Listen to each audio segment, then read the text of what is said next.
Alright guys, welcome back. Again, you're getting live images from the capital of Ukraine, Kiev, and it's 5:30 right now. For those of you that have just joined, make sure you click that like button. Those that were in the other stream, please click that like button. We really appreciate it. Giving you live images from the capital of Ukraine, various different positions and spots in the capital that you're seeing right now. Most of them without power, because the main power, it looks like a power electrical site was stricken earlier today. You'll see a bunch of people with flashlights, and that is just part of it. Now the capital of Ukraine is sitting at about 5:30, and right now we are in curfew, which will be imposed or has been imposed until 8 in the morning. So lots of action around Kiev today. A major airport that a major airport that has been used or was used by the military, Ukrainian military, was struck today a little while ago by 8 missiles, Russian missiles, as the Russian forces attempt to take control of the air over Kiev. Now Kiev right now sits at a bit of a quiet. We were hearing sirens a little while ago, so we expect some more advancements by Russian air forces in the next little while. Again, 14 of you. Make sure we have 14 likes, guys, and we appreciate all of your support. Make sure you share this stream with your friends and family on your Twitter, Facebooks, all that good stuff. Again, guys, a lot to talk about today, and a lot that has been going on in the news. Reports that a small Russian platoon, was stricken near Kharkiv. Moto Mozi says, burnt my chicken and made a sweet potato. You burnt your chicken? Don't burn your chicken. But as you guys can see, a bit of a quiet tonight. Usually when we've tended to see airstrikes at around close to that. Amanda says, glory to Ukraine. Welcome to the stream, Amanda. Again, for those of you that have not yet clicked the like button, 22 of you, I should see 22 likes. I hope I do. We'll keep you live, guys, throughout the night. Maybe we will stay up for 24, 48 hours, however is needed to keep you updated. The president of Russia, Putin, has threatened that by today, last night, he said tomorrow, that we will have stricken all of the air defense systems within the capital of Ukraine, Kiev. So we will see when those airstrikes are going to take place. Now, we have approached a new morning right now in the capital, and expect, it appears that they've already started triggering some specific sites. Hodl says, hit the like button, guys. Let's go get this stream to number 1. Absolutely. Thanks so much, Hodl, and welcome to the stream. There's been a lot of discussion over the last couple of days as to how things will progress. Is my mic going on and off? How things will progress over the next little while. And it does appear that Russian forces are going to try and dominate the airspace before we see some advancement on the ground. Russian troops, we were talking about the convoy for the longest time, the 50-mile long convoy. That convoy right now has surrounded the city of Kiev, the capital of Ukraine, except at one position, which is the south. And it seems like the Russian leadership is ready to ask people of Kiev to evacuate the capital, and then we are going to probably look at the city getting besieged. And I think that'll likely start tomorrow as military targets, and particularly air targets, according to Russian military, begin getting stricken. On the Ukrainian side, the Ukrainian army claimed today that they had attacked a small group of Russian soldiers on the outskirts of Kharkiv, my apologies, and there was some serious damage apparently to the Russian forces. So we'll see what those numbers are looking like, but they're saying a couple of tanks have been destroyed and some military vehicles along with the soldiers in them. Again, guys, I know I said that, and I say that again. Make sure you click that like button. It's the least that we can do, and I'm going to do my best to deliver the message of what is happening in the capital over the night tonight. Again, I'll keep my eyes open until they're about halfway, and then maybe I'll give up and we'll end the stream. But we have a long ways before that happens, so make sure you support by clicking the like button, and we really appreciate it. And make sure we do our part as streamers, and by giving you a live image, and you guys are seeing now live footage from the capital. We do our part in doing that and delivering that image to you. We ask that you do your part in supporting the stream, right? You can share, you click that like button, sharing it with your friends and family. Obviously, those are the closest to you, and making sure they're aware of what is happening on the ground and on your Twitters and Facebooks and all that good social media stuff. I will try and be live with you guys, speaking to you, giving you the latest news on mic, answering your questions in the chat. So if you would like to have a conversation, or if you have questions, feel free to put it in the chat. And we have an opportunity for you guys to speak in the Discord if you want to come on and become famous, maybe. You have an opportunity to come in Discord and speak. And I had a nice debate yesterday with somebody from Russia, believe it or not, a pro-Putin supporter, and on the view and the sort of the vision of the Russians and what they see as part of, as what is happening on the ground. So lots of action over the last couple of days in the capital. All right, we're at 11 likes, and again, it's about 5:45 a.m. right now in the capital of Ukraine, Kiev, where the curfew is going to be lifted in about 2 hours and 15 minutes. Amanda says, gas prices are about to go up. I'll gladly pay more to not fund the war. It was $3.69 in central Wisconsin. So I heard that Amanda, in the United States, it had reached as high $6 per gallon in most states. So I'm not sure. So Wisconsin, has it reached any of those numbers yet? I know in Canada we're about we go by the liter, and it's about $2 a liter. It's close. It's like $1.85, I think, right? Today it was. So, gas prices are definitely going to be affected. And Russia has threatened to raise the price of oil, Amanda, in California. So in California, $6. That's like double what you're paying in your city. That's craziness, man. I don't know what's going on, especially with inflation. Bella says some places are at $7 now. So some places in the United States are at $7 per gallon. That is nuts. But I think a gallon is like 3 liters. So you're looking at about the same price in other countries as well. Amanda says, so New York and California are higher. Belarus says, I'm where it's $5 something. I'm where it's $5. Yep. So I think, unfortunately, it's not going to get any better, at least until a resolution is found in this war. And I think this makes it clear, this makes the international community more tempted to get involved, because inflation is already bad enough. I can tell you, inflation in my city, home prices are up, believe it or not, 44% from year to date. So last February, they're 44% cheaper. It's just nuts, the prices of homes and inflation. And it's not going to get any better, especially with this conflict. We have to not forget, too, Russia and Ukraine, both largest global exporters of wheat. So you're looking about flour, which is like poor countries and developing countries are really, really, really screwed. Michael says, Putin is a coward and a murderer and a liar and evil, sending young men to kill women and children, and Putin will die as a result of his actions. Amanda says, we are going to ban Russian oil in the United States. Pretty sure. Yeah, there are a vast majority of the world. I know even, again, in Canada, it's already been banned, Russian oil. But it really is taking a toll on the average Joe, normal people with, like I said, inflation and the price of everything else. It's crazy. It's just mad. And to be honest with you, now you go into shopping in a store and $100 gets you nothing. Again, if you guys have not clicked that like button, please, we have 26 of you. Let's try and get at least 26 likes. Bella says, yes, they just said it's on the news, Amanda. Yeah. It's crazy. So we'll see if Putin actually gets affected, or if Russia gets affected by what's going on. I did see a video, I believe 2 days ago, of the price of Russian oil in Russia. Guys, believe it or not, the price of oil in Russia is 40 cents a liter. That's like $2 a gallon. So we haven't seen that inflation in Russia, or maybe the government is supporting them, with these sanctions, because they know that people would be pissed otherwise. $2 a gallon. Yeah, and now instead of, they can't export the oil outside, so they're having to keep it.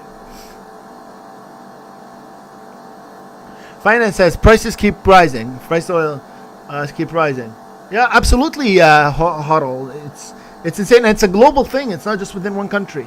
But like I said, I watched the prices of oil in Russia, and apparently they're 40 cents a liter. You're looking at the price of oil a gallon at just about $1.80. That's how much we pay per liter. All right, guys, let's push towards that 20 like mark. Come on, 6 of you. 6 of you move your mouses towards that button and click it. And if you haven't shared the stream, please do. Bella says, "Oh wow, yeah, I know it's crazy. Even food and stuff. They were showing the price of food in Russia. It's pretty cheap relative to the rest of the world. So again, I don't know if this is because the government's subsidizing to try and make sure that people don't." Green Wave says, "I made it to the stream." Yes, you did. You are on the stream. Welcome, Green.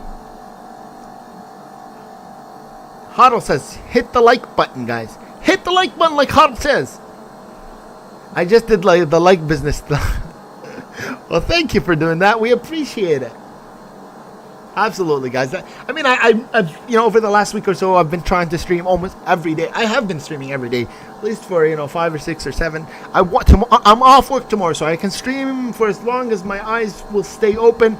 But I need you guys to support me, and I know the like thing is how you do it, and sharing it.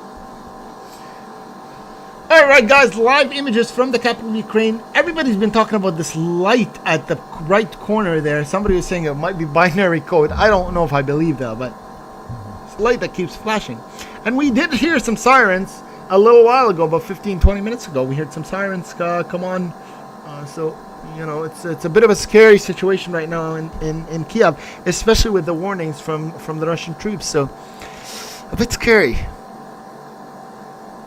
It's a tough situation for the people in Kiev. I know we have a couple of people that were in the stream a little while ago in the capital, and there was mention, a lot of them were saying, we know that the capital Kiev is going to get taken. We're going to fight until the end. So it is going to be a battle, nevertheless, and let's hope it's a safe one for the people in Kiev. Alright, welcome. Oh, Huddle says, "Yeah, looks like Russians saving money while the world keeps spending more money." Absolutely. It's not that they're saving, but I think they know that if the Russian people feel the pinch of the sanctions, they're more likely to flip on their government. So they want to make sure they're happy until this war is over, and then I'm sure they will get screwed. Hypnotized. I don't believe sanctions will work. I think Putin's role is to kick off World War III. It doesn't seem like World War III is something that's coming anytime soon. I mean, maybe Putin wants it, but the rest of the world is not willing to give him the opportunity to do that. I mean, you had the Ukrainian leadership beg NATO, beg the United States, beg France for a no-fly zone, and what happened? The world says, NATO and the European Union, North America all said, we can't do that. We don't want to get involved in this war. So it doesn't look like any country is going to want to be part of a World War III. So for now, it's Ukraine versus Russia. All right, pretty interesting, guys. You see a lot of people walking with flashlights and some patrol vehicles. Right now, every car that you're seeing pretty much is a non-civilian. I know they look like civilian vehicles, but we got to remember, guys, right now it's under curfew, so nobody really is allowed in and out or drive or walk around the city because it's curfew, and that curfew will get lifted in about 2 hours and 10 minutes. So, Green Wave says, "Cool Russian girls named Natasha has YouTube channel named Natasha's admin." Yeah, he's talking about the grocery prices. I was surprised how absolutely. You know what, Green? I was shocked. The price of oil, and everybody's talking about how expensive it is right now. Like, I know in Canada it's about $2 a liter. In the United States it's reached up to $6. Somebody was saying $7 a gallon. In Russia right now, with the sanctions, the price of oil, 40 cents a liter, about $2 a gallon, $1.80 a gallon. It's nuts. Alice says, "Let's give them jets. Great idea." But you know what? Even Alice, if they do give them jets, the airports have all been bombed. You just heard today news about one of the major airports right outside of Kiev. 8 rockets struck by 8 rockets by Russian forces just earlier today. If you've not clicked the like button, guys, 36 of you. Let's try and get 30 likes. Bella says, "Visa and MasterCard suspended the cards in Russia. So that means they won't even get their money. Well, I like the idea. Sorry, not sorry." So the thing is, this is making them more self-reliant and reliant on Russians to buy, which is going to result in lower prices, right? You have fruits and vegetables, you have oil that you can't sell to anybody. You're going to have high supply in your city and low demand. So high supply and low demand, so they're going to be cheap. Amanda Lynn says they're doing great, awesome fighting in Ukraine. Absolutely. I mean, I give props to the Ukrainian people. I mean, it's a tough battle. You're fighting a world power, economic or military power with, full air capacity and full ground capacity, and they're still not losing. I mean, it's right now they're holding their ground. I think it's going to be a tougher fight. Obviously, days to come as Russia begins more intensifying their air force, but. I mean, all props to them. I don't think many countries would have been able to last this long. Hodl says, yeah, food in Russia is cheaper, and food in the United States is expensive. Russians getting richer, Western residents getting poorer. But you have to understand that although the food is cheaper, yeah, maybe Russians are not feeling as tough of a circumstance, but the government is, and the government can't support their economy forever. Right? We can tell from what happened in 2008 in the United States, right? The collapse of the market. Alice says, I was being sarcastic. Oh, I mean, you mean when they talked about the jets? Bella says, Alice, I guess you are pro-Russian. Alice, surrender. No, just really dumb idea. Yeah, guys, so it is a pretty tough situation right now in Ukraine, but I really think, and although I don't want to believe it, that I think really within the next couple of days, I think there's going to be a full-on overtake of Kiev. Now, I think there's going to be hard resistance, and there's going to be a lot of Russian casualties, and probably a lot of Ukrainian casualties as well. I think Russia will go crazy in airstrikes once they feel the burn of the Ukrainian military. But Evan says, free AK. What do you mean AK? Huddle says, we should buy food from Russia and ship to the United States. You would be breaking the sanctions, Huddle. You can't do that. Bella Luna says, well, I pray for the Ukraine and hope for the best for everyone there. Absolutely, we all do. I mean, we hope for the best for everybody.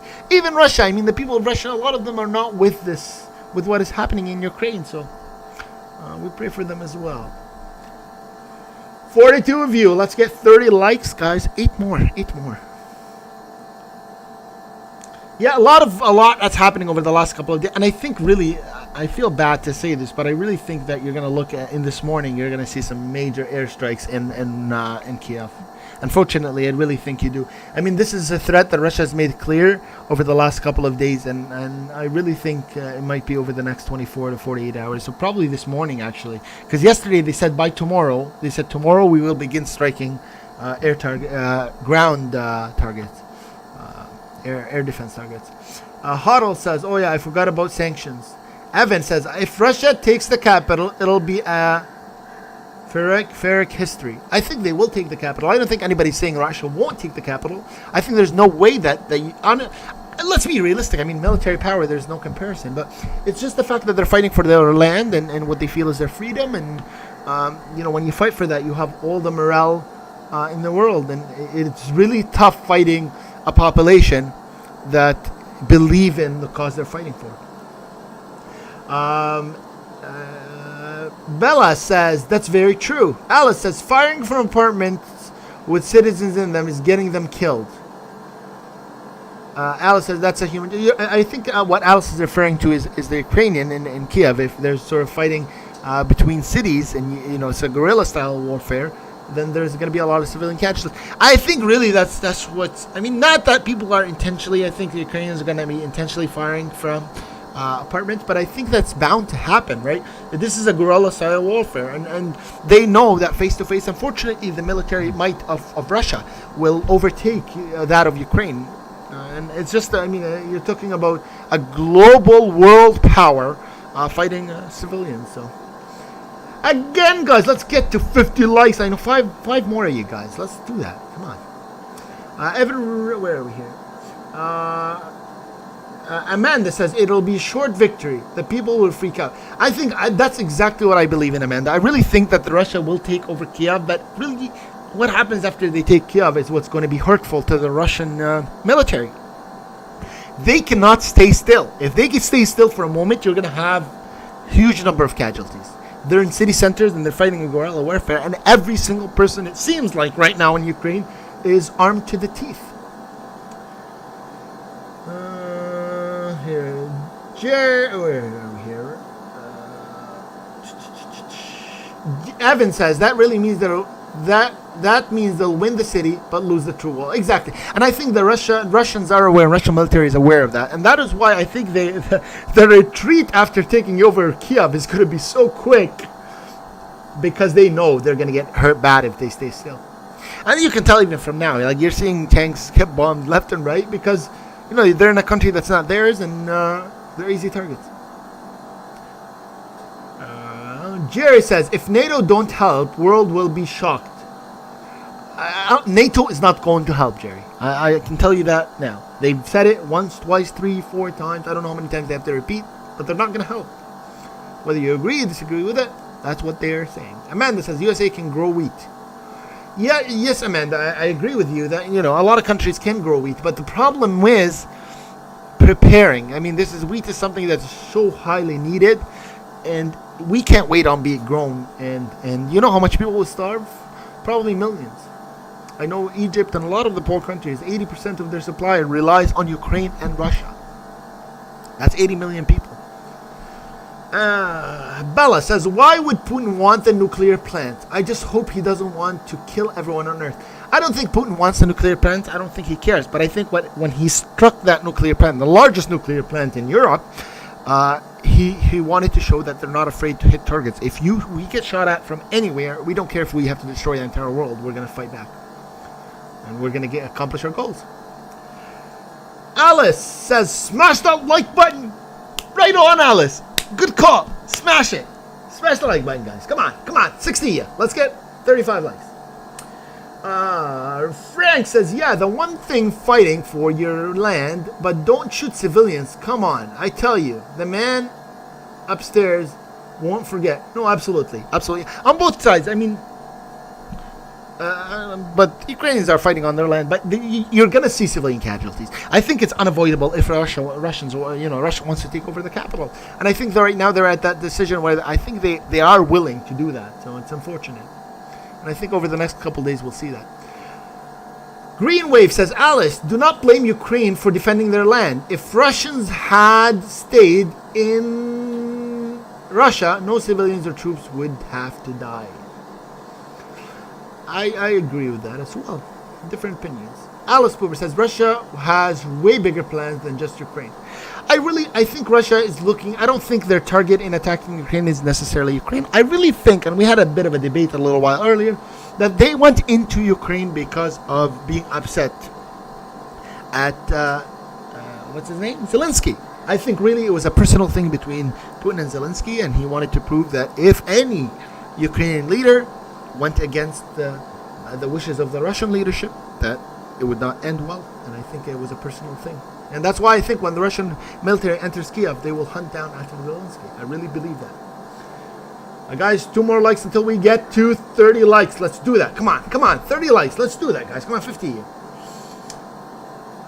Holt says, no more popcorn for USA. Bella says, since there's a curfew, that doesn't mean with the guys helping the Ukrainian military, do they stay up all night and day with them? Yeah, so curfew is just for the general public. So those that are involved in this war in one capacity or another are allowed to leave. We've seen buses over the last couple of days. Oh, beautiful. You're seeing the morning show up, guys. We can finally see again.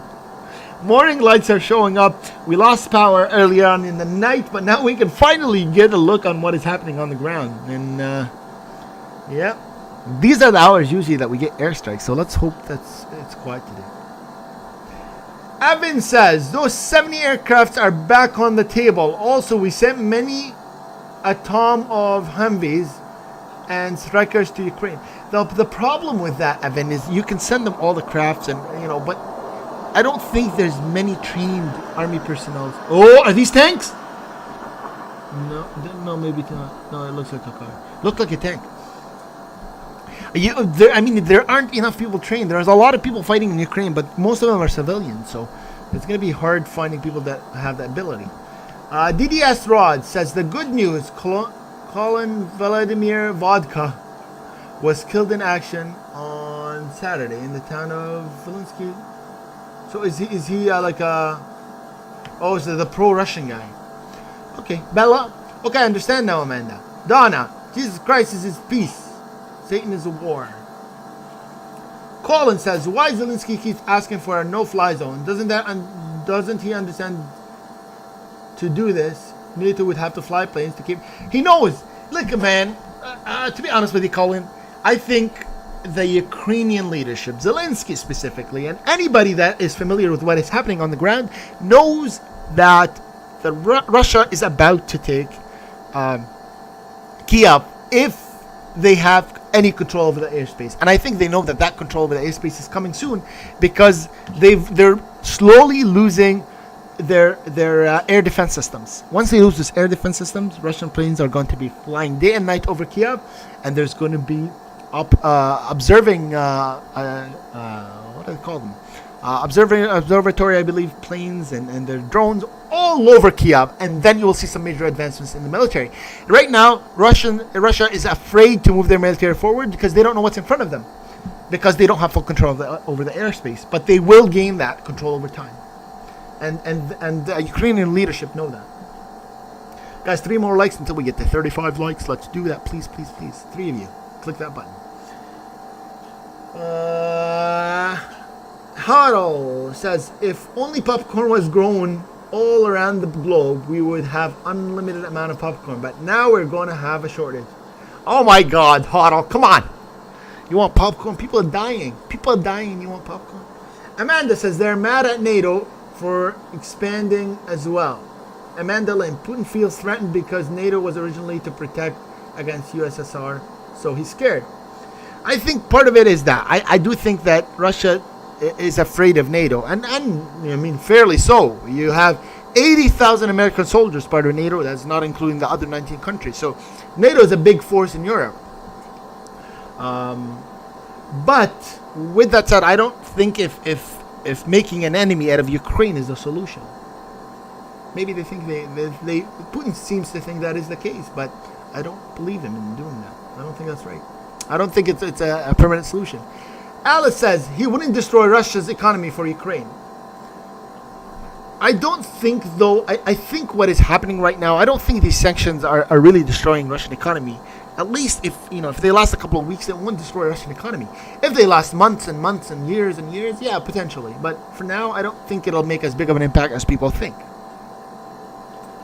Nicholas says a lot of them have basic training. It's a mandatory in school. If you're talking about Ukrainians have basic training, yeah, absolutely. But basic training is one thing, and flying a jet or a drone or any of the basic training is not enough when you're fighting a world power in terms of military power. So yes, maybe Ukrainians have some training, but I don't think it's training that will make a significant difference on the ground. What will make a significant difference is their morale. I think they're really fighting, and they're willing to die for their cause. So that will make a difference. But the fact that is that a bird? That is a bird. The fact that they have some basic training, I don't think that'll really make much of a difference in the overall spectrum of things. I think that will make a difference if Russian troops stay on the ground and you're going to have them being targeted. Yes, if a Russian soldier comes out of the tank, he's going to be shot at, for sure. But is that going to be a major difference on the front lines when there's Russian jets bombarding the hell out of the ground in front of them? No. That, you need air defense missiles, you need airplanes in the sky trying to fight off the Russian planes, and that requires extensive training. DDS says Putin would never go to war with NATO conventional. Where are we? Conventional. 15-1 power. He lost even before he started. Yeah, they know that. Russia knows that. And that's why he doesn't want influence or any additional countries to join. And remember, Russia and Putin has made it clear that they know they will lose. But they will take down the world with them. And that's not a good thought for the vast majority of countries. Guys, 4 more likes until we hit 40 likes. Let's get that mark hit. And share the stream with your friends and family, and on Twitters and Facebooks and all that good stuff. We will try and stream for you guys as long as need be, even if it means, hours until we're half asleep. We'll do that. You do your best though by sharing the stream with those closest to you, and let's spread the message. Where are we here? DDS, jets are coming. Ugly Boy says, if Russia attacks the US, where would they attack from? I don't know. Russia would never attack the United States. But what they would do is they would attack military bases, American military bases, which are all over the place around Russia. There's a ton of military bases, I can tell you, in the Middle East. There's some in Europe. There's, so there are targets. There are Russian targets that are outside of, United States. Plus, you got to remember, Russia still has nuclear submarines. So those, who knows where those are? They're probably not that far off the United States, though, to be honest. Especially in a situation like this where, situations are tense, I'm sure. And Putin's made it clear that if we get hit, we will take the world down with us. And they're not saying that they won't go down. They're saying we're going to go down. But this is what they say, a world without Russia is not worth being in. So they will take down the world with them. 38 likes. Let's get to 40, guys. 2 likes. 2 of you push that button. Amanda, it's not a solution. It's his way of flexing and taking part of former Russia back. Amanda, he's going across the south to make a bridge to the separatists in Moldova, to then take the country as well. I do believe that. I do think. But I really think they know that if they stay in Ukraine for too long, the casualties are going to be too much.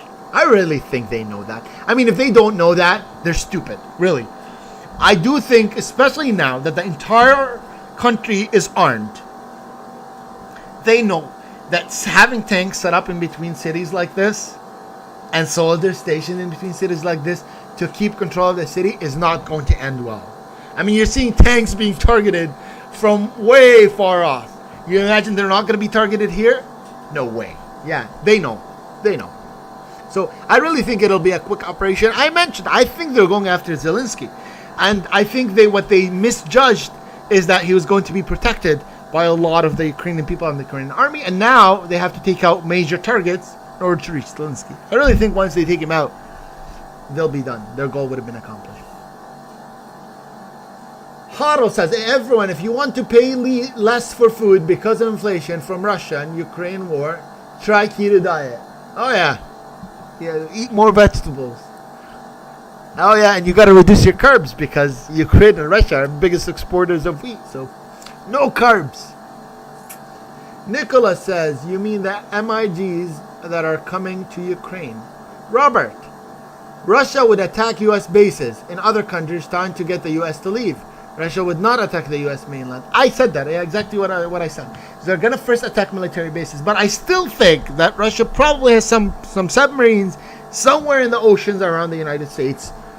I don't think they have them there all the time, but they probably have them there on times that are tense, like these times. Especially when they're hearing threats from the United States. Mr. Kalong says Putin will be charged with war crimes and most countries and their businesses will be forced to leave Russia by law as you can't trade with a criminal state. Russia's generals will have to dethrone him. I don't think so. You know what, as much as I hear that, I really don't think that these sanctions are going to work long term. Or even, I think they will work long term, but short term, for the next couple of months, I don't think they will have any impact. Guys, 57 of you, 39 likes. At least get 50 likes. Let's try and push through. Peace Love says, lose. Colin says, please, Zelensky, stop asking NATO for more help than you're already receiving. We can't fight with you, but to supply support in the form of aid. Jerry says, Ukraine needs jets to have a chance. They don't have jets. That hurts them too much. Absolutely. Look, here's the thing. Jets need trained soldiers. And not any soldier can become a pilot in a matter of a week or a month or a day. I mean, you need extensive training. So, at the end, you can give them all the jets you want. If you don't have pilots, you're giving them nothing. And if you give them pilots, you're involved in the war, because then you're enforcing a no-fly zone. So, it's a sticky situation for countries that don't want to get involved. I'm not saying it's the right or wrong answer. You be the judge of that. But I'm saying there's no way of providing them jets without providing them the pilots that will be driving those jets, because they won't be able to train them. And you're not going to go out train in skies that are where they're targets to the Russian Air Force. So there's a bit of a sticky. It's not a black and white situation. Alice says, war is a serious business. No need to sensationalize it in the Western media. Lee says, why haven't we acted sooner to provide jets? So I think maybe, although over the last couple of months the United States has been saying that Russian troops were massing on the border, I think everybody had a bit of hope that this war wouldn't happen. But obviously it did happen. And now we are where we are. I mean, it's not a blaming game right now. It is what it is. We're in this war and it started and nothing can happen. Tatortot says, thank you, new Geek. New Geek. It's good to listen to you. Well, it's a pleasure having all of you here, and I'm happy to give you my opinion. A bright morning. I just looked at the cameras, and I'm like, oh my God, it's already morning. It's a bright morning in the capital of Ukraine, Kiev. Another morning, I think when it was day 11 or 12 of this attack on Ukraine by Russian forces. With that said, if you have not clicked the like button, I think I've been like for the last like button, go ham on it. And if you really want to help me out, as I'm trying to keep you guys entertained and let you know the latest news and, staying awake and giving you these images live from the capital, I ask that you share the stream. A friend, a family member, on your Twitter, on your Facebook, and use hashtags. Hashtags are good for that. Thank you. And make sure you move your mouse. Just a click of my mouse away, you click that like button. I appreciate that. I don't want any, you don't have to donate, you don't have to give me a super chat. You just gotta share the stream and click that like button. Not that hard, guys. I don't think it is. And I will keep you entertained for as long as I can, and I'll give you live images from the capital of Ukraine, Kiev, where right now it is 6:15, and the curfew is lifted in an hour and 45 minutes. You guys like my change in tone? Bella says, I'm kind of glad that Ukrainians are dropping planes from Russia. Well, I think a lot of people are glad, or maybe they're shocked a little bit that, Russian planes are being taken down as easy as seemingly as they are. But is that the full capacity of the Russian force? And how accurate is a lot of that? Look, guys, on a real sense, from a real perspective, there's propaganda on both sides. Even I'm not gonna claim that the Ukrainian side is giving you all 100% accurate information. That doesn't happen in war, guys. There's propaganda on every single side. I mean, we heard about 10,000 Russian soldiers being killed in the first 3 or 4 or 5 days. I don't think that was accurate. I really think we had less amount. The Russian side was probably providing their own propaganda by saying there was 300 or whatever, 400 killed then.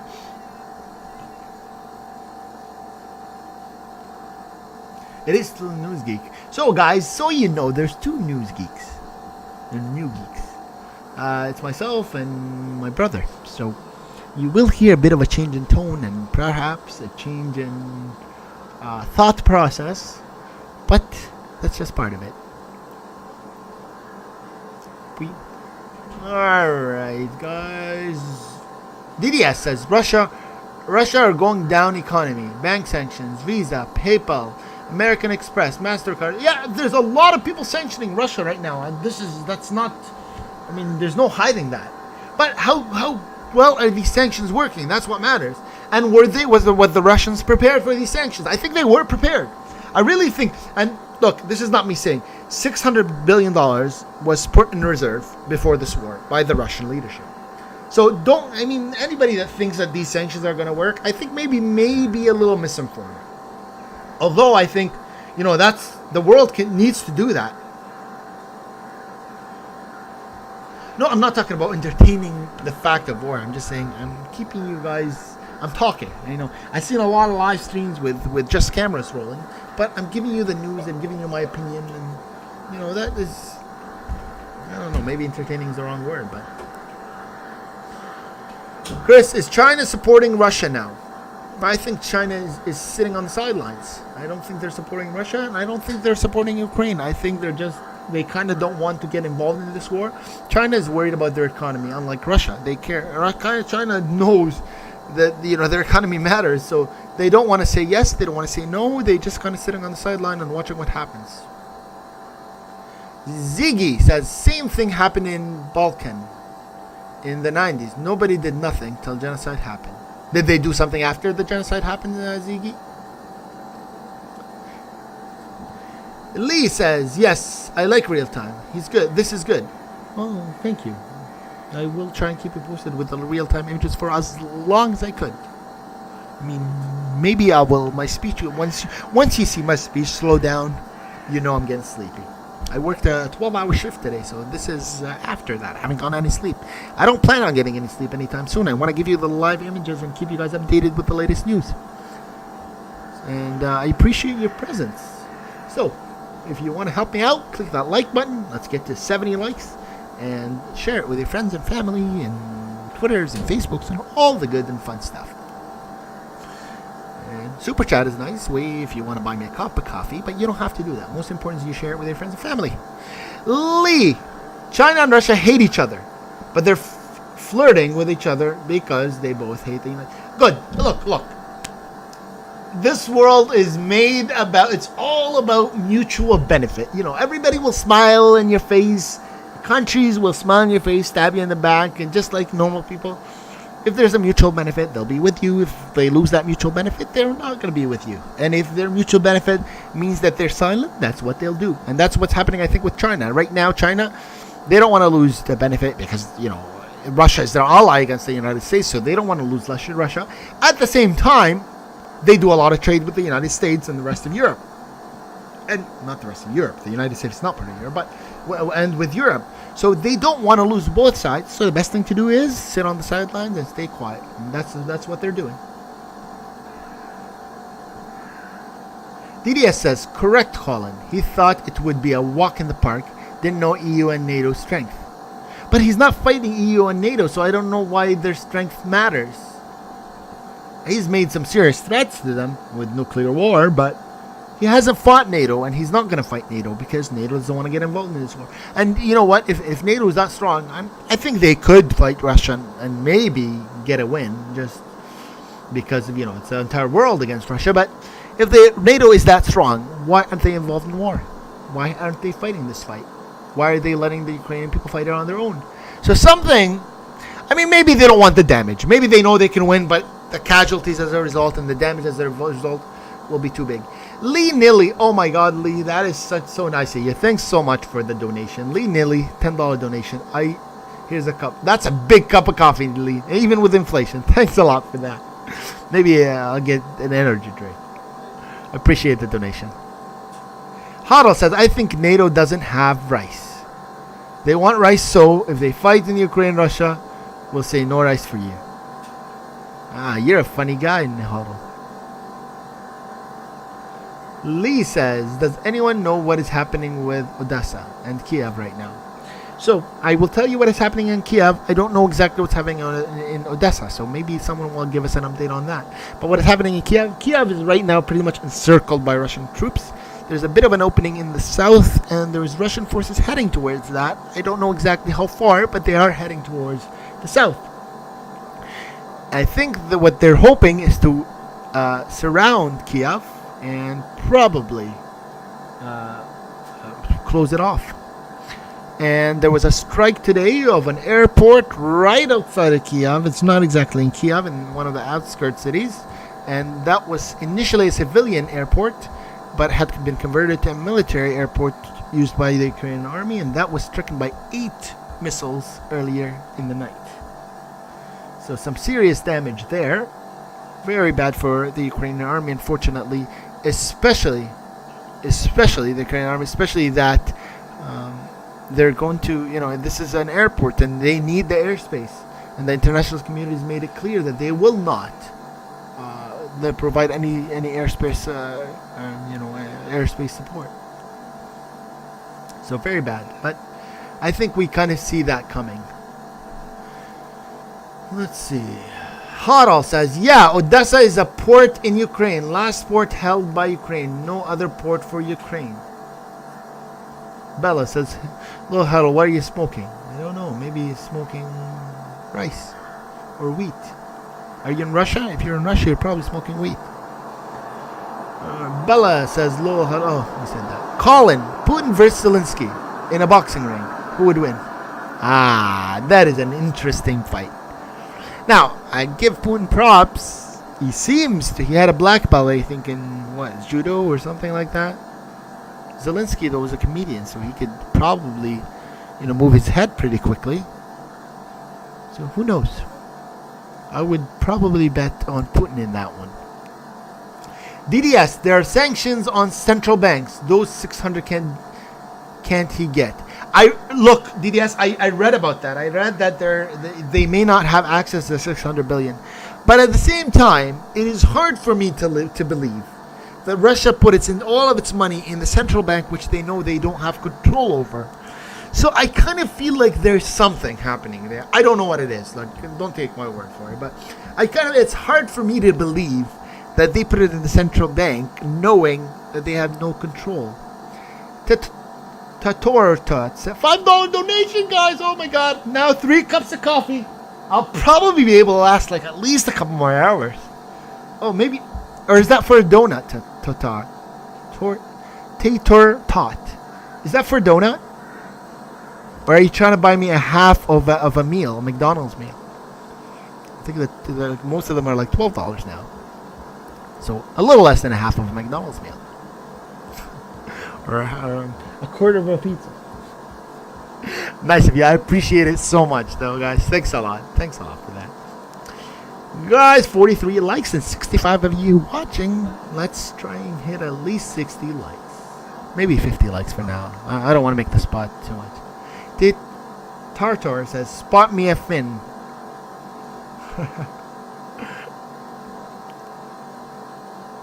Evan says, Ukraine went on the attack northeast Kiev.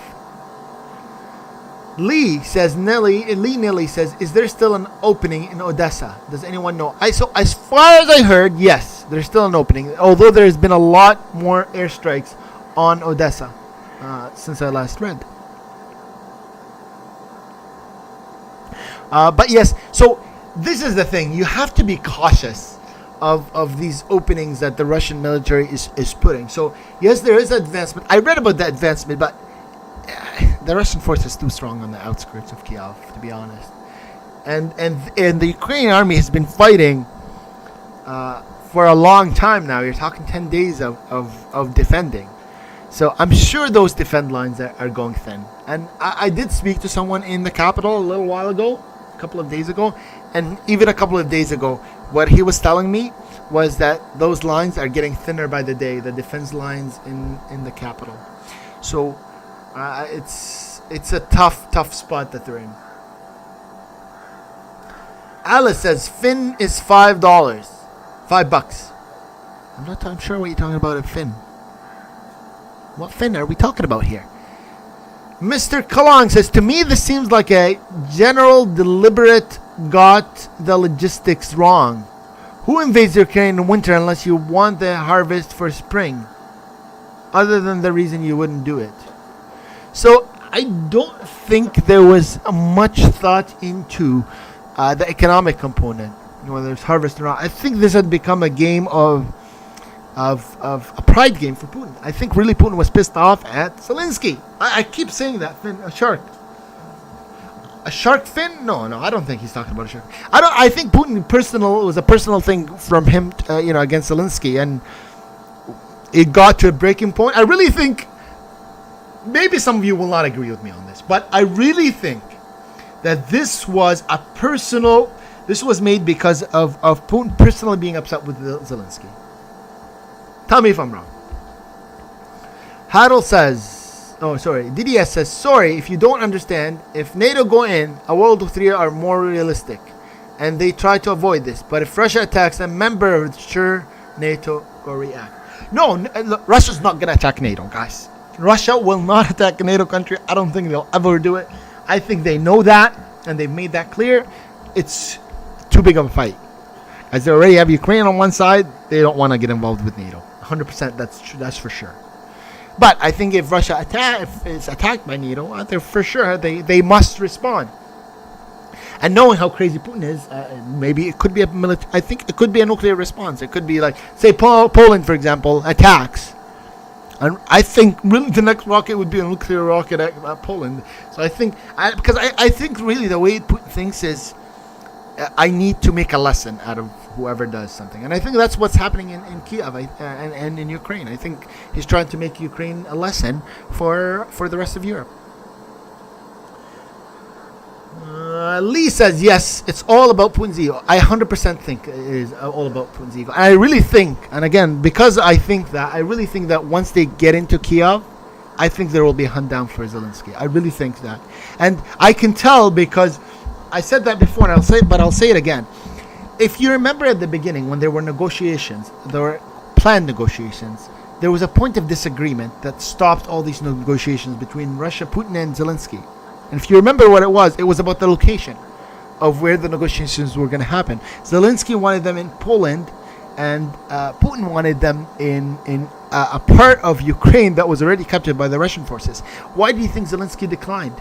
I think because Zelensky knew that they could stab him in the back and capture him then and there, or assassinate him.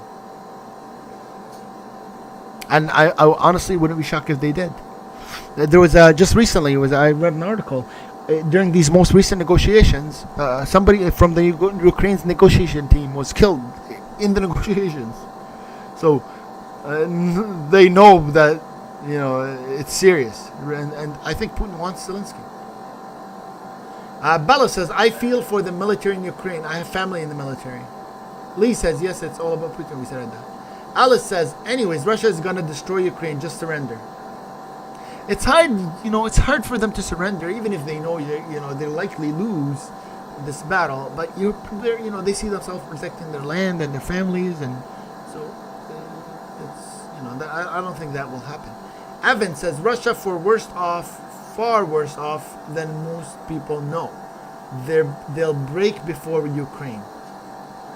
I don't know. I don't know if they'll break. I think they will capture Kiev. I think they can capture Ukraine. I really think, though, they will have a hard time maintaining their strength and control over Ukraine. But I really think they will capture it. Didier says, about walk in the park. Don't expect US, NATO, and NATO would fight so hard against him. No. Bella, Huddle, $5 shark. I don't know what Huddle's talking about. $5 shark. You can't buy a nail from it. I don't think sharks have nails. You can't buy a shark tooth for $5. Lee says NATO is weak. If one is afraid of fighting for freedom, then why are they not truly free? So I don't think NATO is afraid as much as they are concerned about losses. I think they know they can fight a war and probably win against Russia, but I think the collateral damage is too much for Ukraine, for NATO to accept, and they think it's just not worth it. Guys, 49 likes, one like away from 50. One of you do the honor. One of you do the honor and click that like button. Maybe that's a trick. So all of you try it once and then we get like 5 likes at the same time. Joe Gold says he will rather kill himself than surrender. If you're talking about Joe, if you're talking about Putin, I really think that he has that mentality. I agree. John says it's an old saying. What Sweetzel says, it comes down to nukes. The West don't want a nuclear war. And honestly, nobody wants a nuclear war. I don't want a nuclear war. It's be the end of the world. Taurus says Russia has NATO on the back foot. Huddle says, I heard Russian troops are paying Ukrainian troops to bring in sharks from Odessa port because they don't have sharks in Russia. You're a funny guy, man. You keep throwing these jokes out. Weird, I'm not laughing. Lee says, I am anti-war. I live in the U.S. Ground zero, but I will not be a standby while this bully takes over the schoolyard. I will never kneel before Putin. Said Newton. I don't think... look, I don't think anybody will blame the Ukrainian people for fighting this war. I think they're defending their land.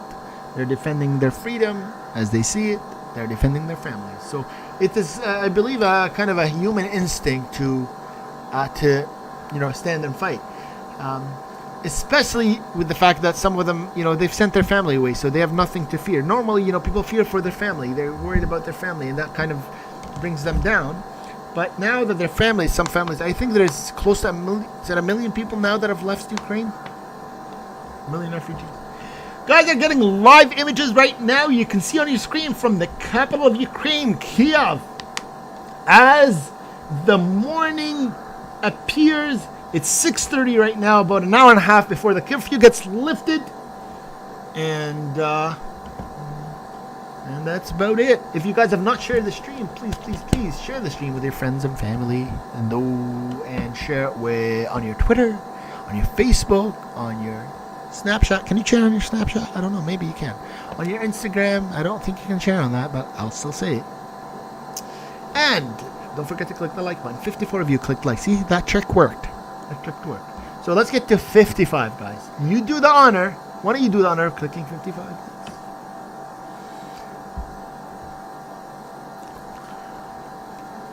John says Putin is too out of it to have his finger near the button. I don't know, John. I don't know about that. DDS says Mr. Kalang's correct. What is Mr. Kalang? So Mr. Kalang says Europe and NATO have 1 billion people and the best technology. We're not scared of Russia. We're trying to keep peace, not build armies like Russia. Our philosophy is far superior in every way. So sometimes, look, you can have somebody that's strong and has all these muscles, but no brain. I think NATO doesn't want to be that. So I think, though, I really disagree with John on that Newton doesn't have his finger near the button or he won't click the nuclear button. I really think that he would. I really think if it came to a point where it was his ego and they were going to lose the war and that's it, Russia was going to be done, and it would, I really think that he would take out the world and then go down. I don't know. I don't want to say something, and I don't know exactly what will happen. Nobody does. But I really think Putin is that crazy. I think he would push that nuclear button. If it came, I think it has to come to that point where they feel like Russia would be done. I think really he'd have to think that Russia, would be the end. Russia's done. I think he would do it. John says Russia has poor logistics outside of their own country. Look, it's not just Russia. I mean, any country, when fighting outside of your country, you have poor logistics. You're not going to have the same level of confidence and power as you do in your country. I do think, though, that they haven't been able to control the airspace as much as they wanted. And I think that goes to show the weakness of the Russian Air Force specifically.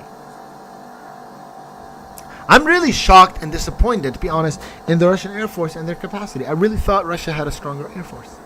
And it seems like they don't. Like they have, it seems like, I really, really thought they would dominate Ukrainian airspace. And over Kiev right now, they're not dominating. That could be obviously because of the missiles of anti-defense systems brought by the United States and Australia. But it really is seeming like the Russian Air Force is weak. Oh, nice. 55 likes. 5 likes until we get to 60 and 91 of you guys. We can do that. We can get 5 more likes. Make sure you share it with your friends and family as well. Let's see here. Lee says Putin is on the edge. Yes, we always bend to sociopaths when we want to be free. Lee says, will we always run from Putin? I don't think, look, Lee, I don't think it's about running from Putin, but you don't follow a crazy man, right? Somebody that has, that's crazy enough that they will destroy the world and end the world as it is and end humanity as we know it. You don't follow those kind of people, and I don't want to say you don't let them do what they want and kill others, but you really have to be cautious in what you do. Where are we? Mr. Killing says, I want to know what he had on Yeltsin to give him the the job. Oh, from the previous president? I don't know. But believe it or not, Putin has a PhD in, I believe it's political science. DDS says, Lee, you don't understand nada. That's your problem. Are US weak too? They don't want the no-fly zone. All don't want World War III, but you only talk... I don't want to say that. Guys, let's not target each other. You can have a conversation without, telling someone else to leave. Come on, DDS. You can do better. I know you can. John, due to shoulder fire, anti-tank aircraft. Yeah, I believe that. But really, still, I still am shocked at that Russia doesn't have the air force I thought they would, to be honest with you. It really, I really thought at the beginning, and that was an area I thought would be completely dominated by Russian military. It's the airspace, and I am shocked. And I think really they can't get into Kiev because they have no control over the airspace. So weird. I just assumed that Russian military would have, would have airplanes that are not detected on radars, or that wouldn't be targeted that easily by the air defense systems. But that doesn't seem to be the case up to this point. Clint says Putin ain't so bad. Care to explain, Clint? Optim says Putin has a lawyer education. I read it was political science, PhD in political science. Lee Nelly says, yes, we must always be cautious, as we always have been. Weakness. Lena, Putin was trying to show he has a good military through infantry. But by the looks of it, they are all young kids, 16, 18. They were sent to train, not to get in war. And you know what? Bala, I read, or I don't know if I read or watched something, but that the real Russian military, the trained soldiers are in Russia, and they weren't sent out. So is that they were overconfident that they were going to win, or that they thought the path would be easy, or that they didn't want to get into a real war with the Ukrainian people, or they wanted to just they said, you know what, we're going to lose people in this war no matter what we do, and we would rather be untrained soldiers that we have no use for. John says he's totally miscalculated world opinion in Ukraine. I don't think he miscalculated. Look, Russia's been the target of sanctions and negative world talk for years. I don't think he thought that they would suddenly, like Russia. I think that's probably expected. I mean, everybody expected it. I'm sure some of his advisors to let him know. If they didn't, that wouldn't be good. One more like to 60. Do the honor, one of you. Do the honor and get us to 60 likes. Let's do that. And if you haven't shared it, I really think you should. Consider it, and maybe reconsider it if after one consideration you didn't. Share it with your friends and family on Twitter, on Facebook, all that good stuff. Somebody bought my coffee, and somebody bought me a quarter of a pizza. So if you wanna buy the other 3/4, feel free to send me a super chat. Most important though, click the like so we can spread the word and make sure most amount of people are aware of what's happening, and share it. Oh, 63 likes, guys. Thank you. You guys are really good at this. You guys are really good at this like thing. Lee says, yes, trained soldiers in Russia. They're sacrificing the naive reserves. Sad. Absolutely. And you have to remember, Russia has about 1 million soldiers in reserve, so they can afford to lose 10, 20, even 100,000, and it would only be 10% of their reserve. John, even MasterCard and Visa ceased operation with Russia. Yeah, they have, and that's a loss, but I really think... Look, the price of oil right now in Russia is 40 cents a liter, about $2 a gallon. The price of oil in Canada is $2 a liter, the price of oil in the most like the expensive states in the in the United States are upwards of $7 a gallon. So Russia is I mean, they're not destroyed economically. The people at least are not. Maybe the government is, but the people are not.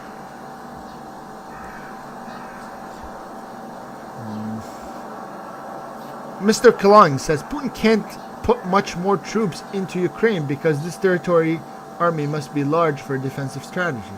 This is a third of their army at least. Yeah, I do think, look, if more of Russian army enters into Ukraine, then they risk their own internal safety. And especially that, with what's happening, you don't want to risk that. You don't want to risk your safety of your country right now, especially with Europe and the United States and everybody threatening you. Yeah, you don't want to risk that.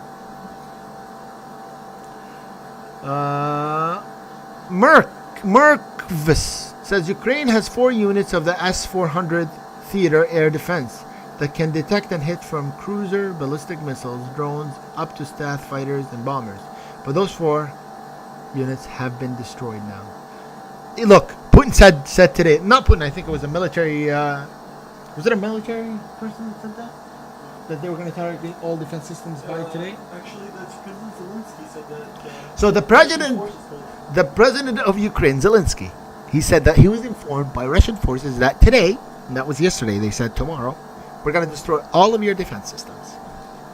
They give him a heads up that they were going to destroy all of the defense systems in Kiev. So that is, I mean, a vote of confidence, I'm sure, from the Russians saying, you can't do anything to avoid it. So we will see what happens today. You're probably looking at some serious airstrikes in the next little while.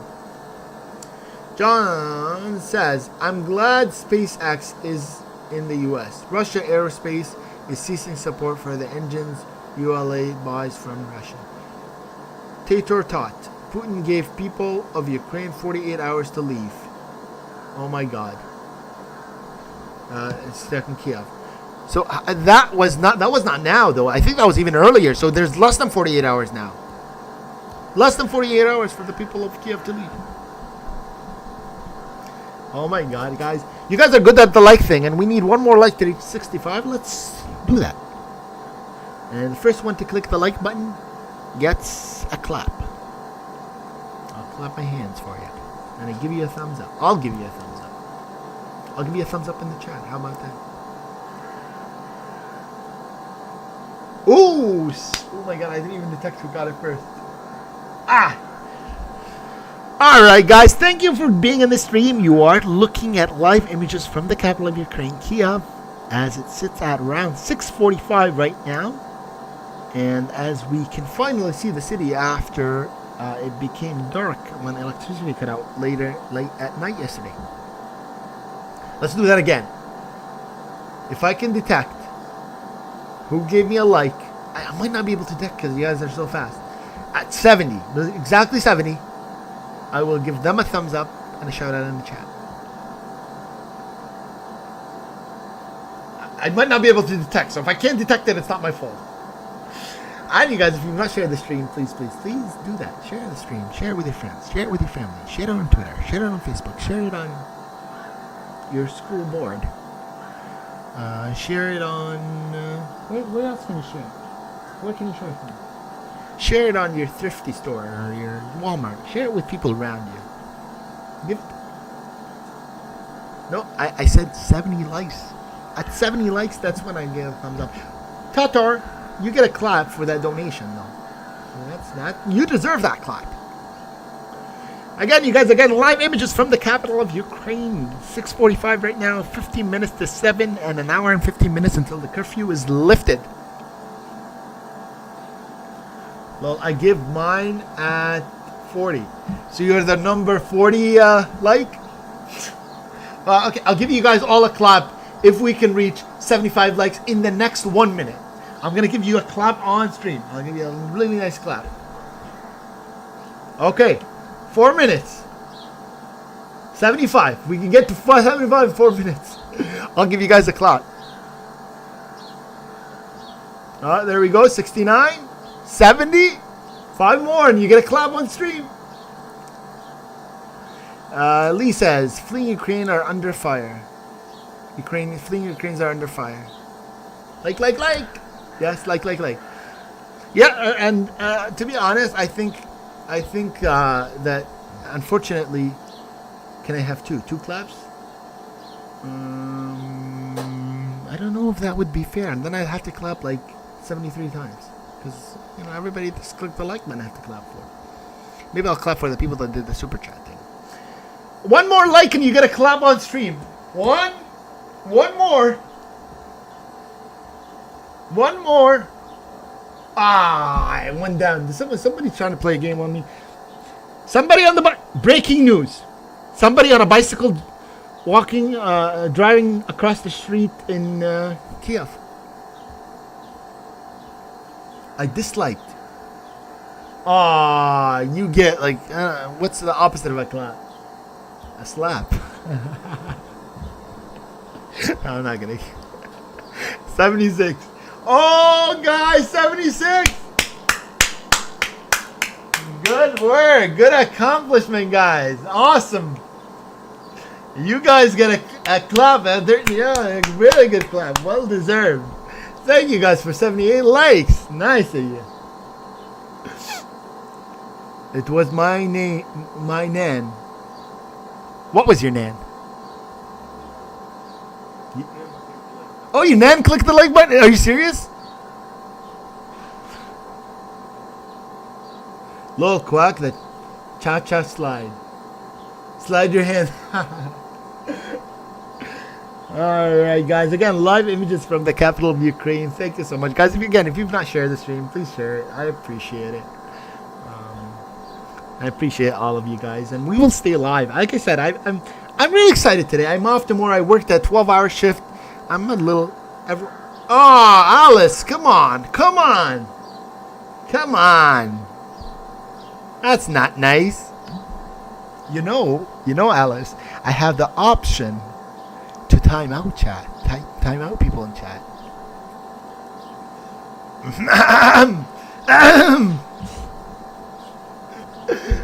No, I'm just kidding. I'm not gonna tell you. Relax, live. All quiet, I see. Good. No, so all quiet in the capital. Yes, it is quiet in the capital of Ukraine right now, Kiev. It is a bit quiet, which is a good thing.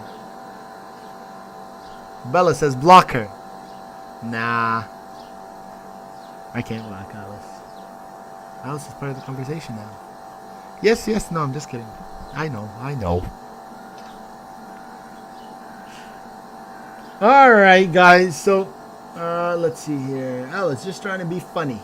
Yes, that was quite funny. I'm really 80. I gotta do another. Now maybe I'll sing a song if we get to 100.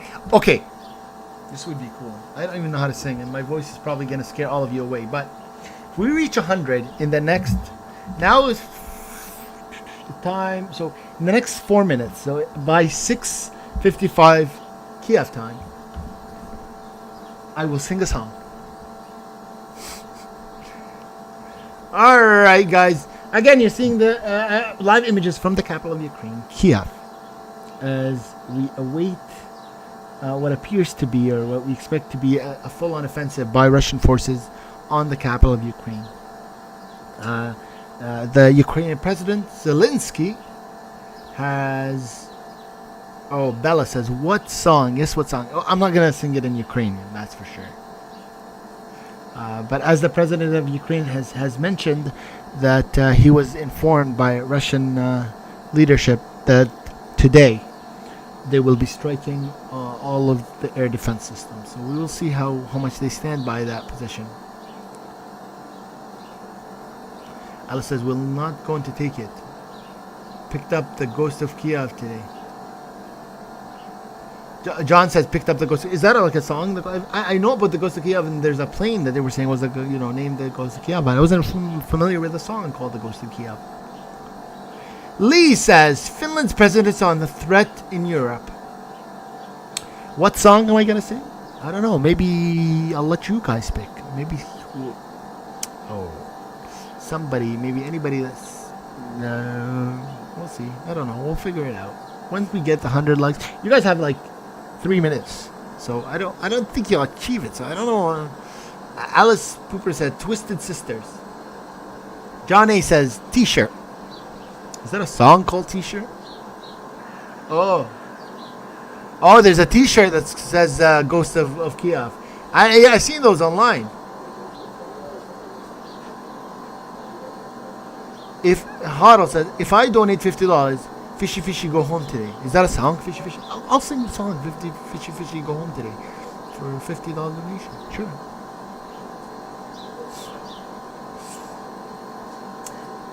Torture says Mary had a lamb. Oh, you know what? If we can again, I really have a hard time. You guys have a minute? No, 2 minutes and a half. Oh, breaking news! Another guy walking on the street in the city of Kiev. There's more people walking on the streets today. Maybe just the camera angles. I must have heard that. Oh yeah, then.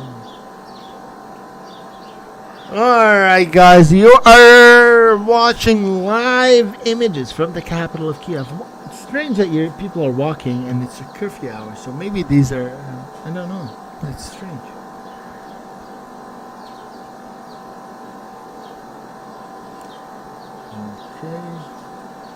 Okay. Breaking news, 2 people walking. Breaking news, 2 people walking using their own legs. Even more breaking news, 2 people have legs in the capital of Ukraine, Kiev. I hope you guys found that funny. Alice says 76 people watching, 83 likes. We just had 100 people watching like a little while ago. Alice Pooper says legend. Yeah, we are legends. Oh, guys, 20 seconds.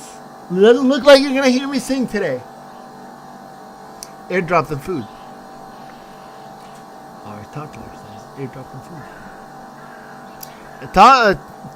Tortor says sing a Ukrainian love song. You'd have to pay me a lot more than $50 to sing a Ukrainian love song. Because I don't know how to speak Ukrainian. But I will. But you have to pay me a lot more than $50. You have to pay me enough to take a Ukrainian study course. I don't think anybody's that rich.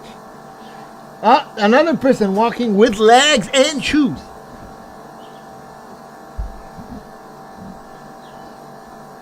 Lee, stranger people walking, maybe Russian operatives. So yesterday we seen a car parked for maybe an hour. Nobody left until the power went out, and then the car drove off. Very strange.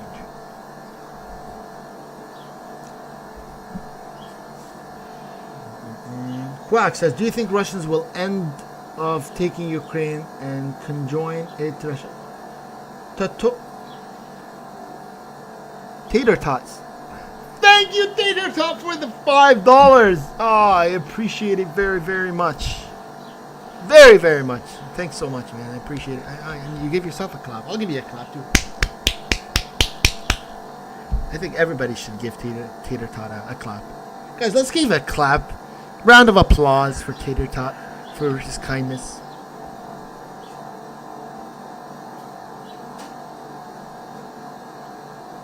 Mr. Culligan, your accent reminds me of a guy from Police Academy, Steve Guttenberg. Same state. Tater Tot, you can't clap for yourself. We have to clap for you. John says, Putin will lose even if he wins. Ukraine people will make it toxic for him. Oh, no. Yeah, absolutely. If Russian military stays in Ukraine, they're screwed. Yeah, they can't stay.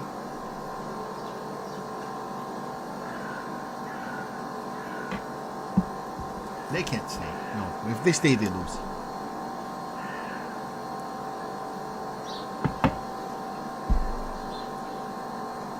Good job, guys. Round of applause. Your kindness is very much appreciated. Emelik Lorium says, if Putin hunt the rat of Kiev, maybe he stop a World War III thermonuclear. Maybe he stopped World War III. I think. Emelik, are you a pro-Putin supporter? pro Russia.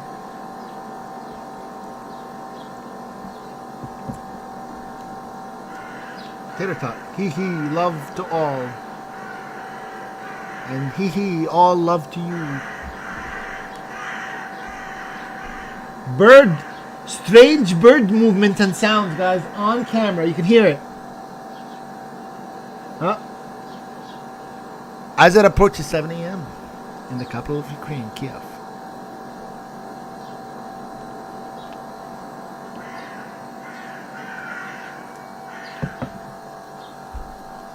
Quick, the bird is an agent for Russia. Quack. Quack. Are the birds working for you? Tater tot. What's that face? Oh, that's the... What do they call that face? That's a dab. Tater tot dabbing. Quack, where are the Ukrainian hunters? Mr. Kalang says, I'm guessing you're New York side. Kinda. You're close. Crow's talking. Tater tot says, crow's talking. Bella Luna says, I heard the crows, man. That's scary to hear that. I'm not scared of crows.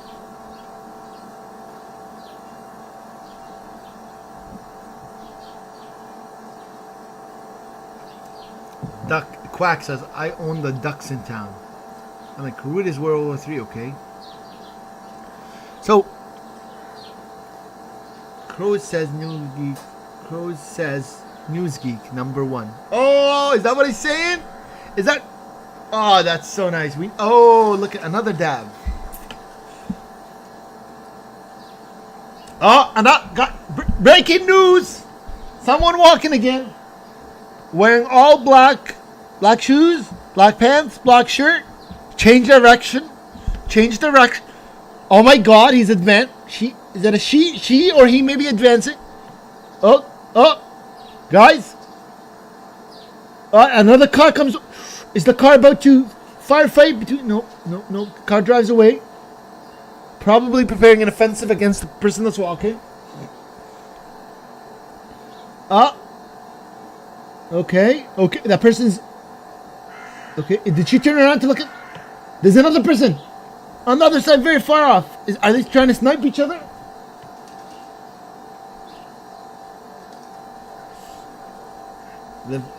Bella says the same person that we are. That same person. What are they buying? Mr. Cullen says undercover. Alice says has legs. Yeah. Oh, the person wearing an orange shirt. What the hell's happening? Is that signal? Or is it about to go wrong? It is. Oh, yeah. Okay, guys. This could be before the war. Yeah, they're saying they're kind of, saying goodbyes. Guys, there's a lot of people walking. That music is, guys, for that guy walking. Oh, he lifted his shoe. Guys, who from you spit his gum on the floor? Somebody in the chat spit the gum on the floor. The guy's stuck it in his shoes. Come on, people. Don't ruin the guy's shoes. Alice says Ukrainian missiles any second. And Noodle says curfew over. No, curfew is over at 8 a.m. So still a bit of a time for a curfew. Guys, let's get 85 likes. 2 more likes. Guys, that song is for that guy because he's walking a straight line. Maybe he's getting married in a little while. Someone else walking on the right there that has a purse. 2 people. 2 people. Are they holding hands? Gum on shoe. One more thing. Fuck, this song is before the war, like the final countdown. Bella, smiling and laughing. I'm glad we meet you.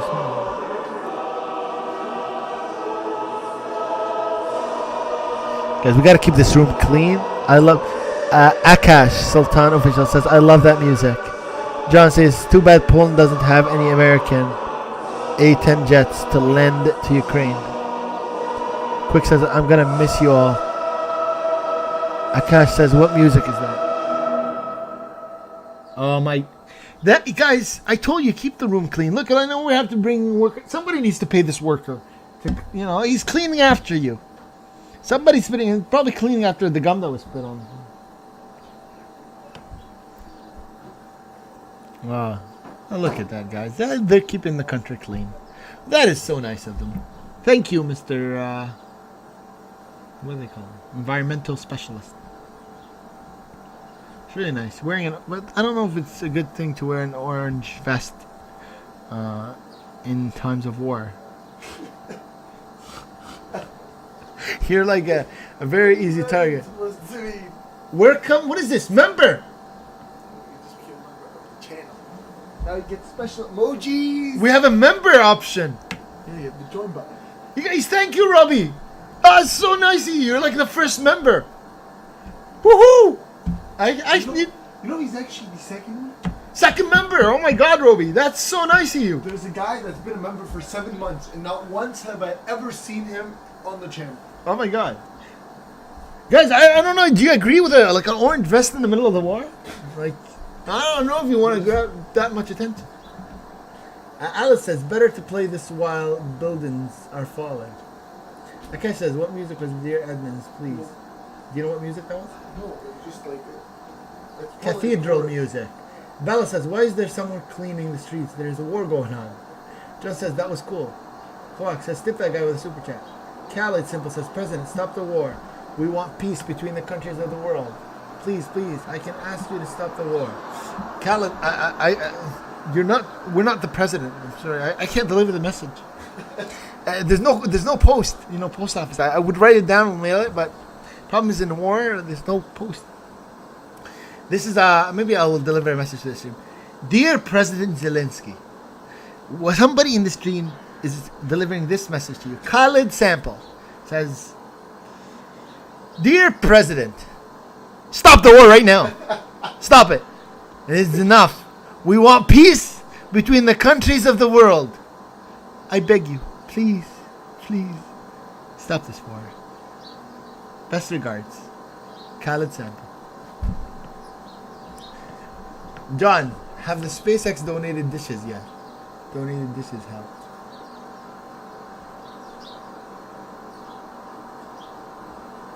Robbie is my member. Ah, man, I love that green. That green is looking sharp on you, Robbie. Special emojis now that you can put in the chat. You got a special. What, I'm curious. I've never seen those special emojis. Ruby says, "I love your channel, bro, broad." Wow, we love that green suit you're wearing. Now you have like a bunch of special emojis, and we can offer you exclusive content to all the members. Okay, Alice Pooper said $1. Thanks so much, Alice. You guys are so nice. So, Ruby, I'm gonna offer you. You get exclusive content because you're a member. So, everybody, close your ears. Everybody, close your ears. I gotta tell Ruby something that's exclusive. Ruby, those are jeans that cleaner is wearing.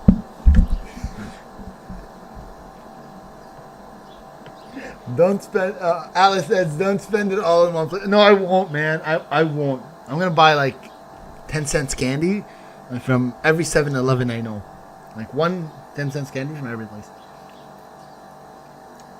Emilik says, "Which president?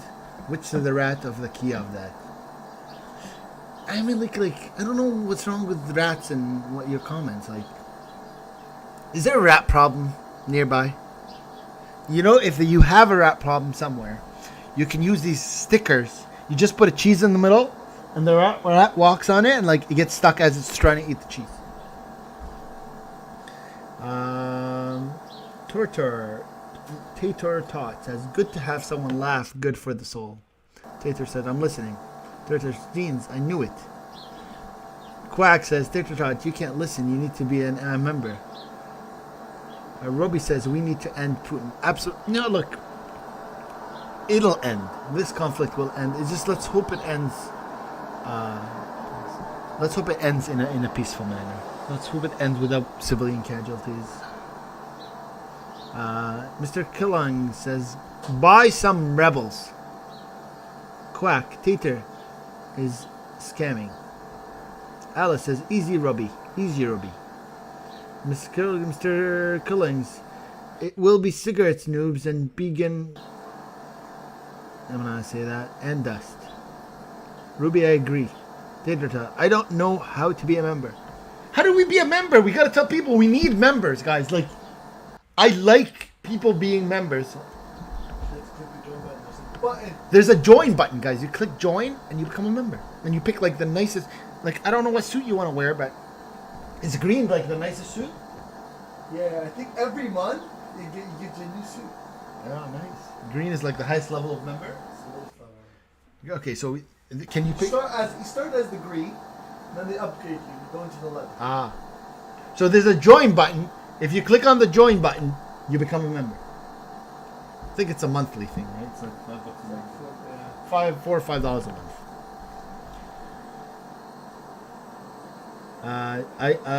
Tudorta, I don't know how to be a member. Tudorta, quack, take it back. Alice, it's too expensive. Yes, I think it's $4 or $5 a month.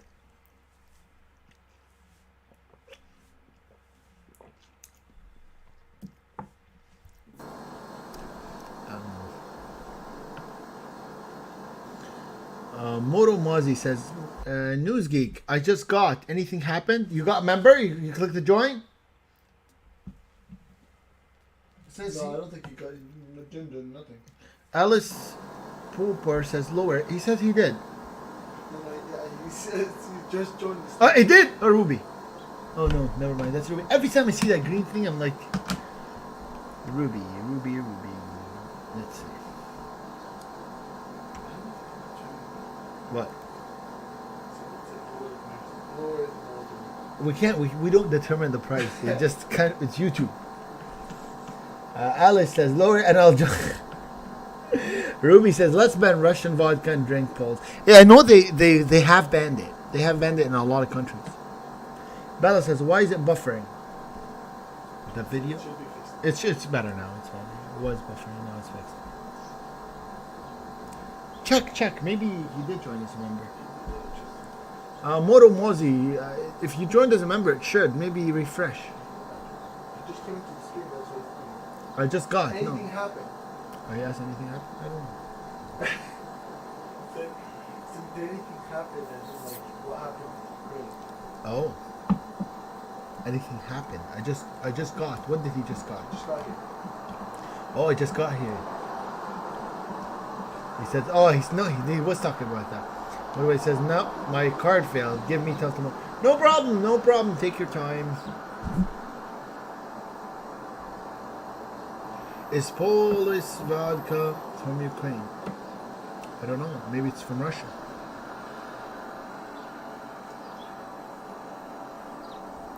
So,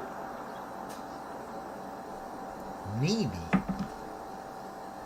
just maybe, I want to see if we can get some moderators. Okay, I want to get some moderators. I know some of you, I've seen some of you be here enough, but there's a condition. First of all, to be a moderator, you need to be able to speak on the chat. So I need you in the Discord. The link for the Discord is in the description. Ruby says, I love your live stream and I'm so happy to be able to do it for you guys. You don't know how happy I am to be here. So, conditions are you have to go in the Discord and you have to be able to speak on the stream. Because what will happen is occasionally, when I'm not able, I'll keep the stream live and I want you to be able to talk to people. That's the one condition. I want this to be an interactive chat. An interactive style stream. I don't want it to be like a quiet. I don't like that quietness. I like, interacting and talking to people. So those that are going to be moderators have to be comfortable with that. If you're comfortable with that, join on the Discord, and on Discord, send your YouTube name. How much do you pay to become a moderator? You have to be a member.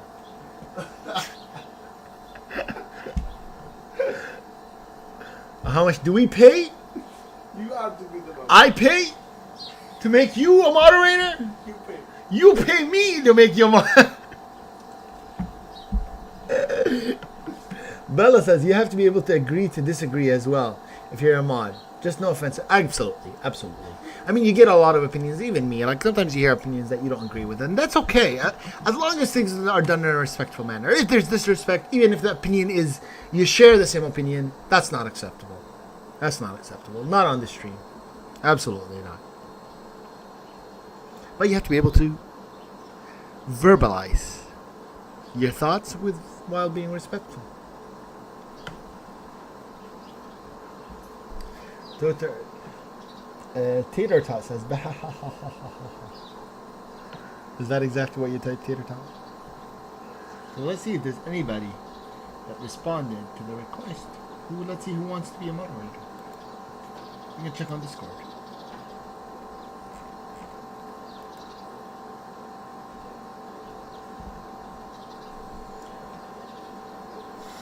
Noodles! I'll kick everyone out. Uh-oh! Okay, Alice is not moderator. For sure.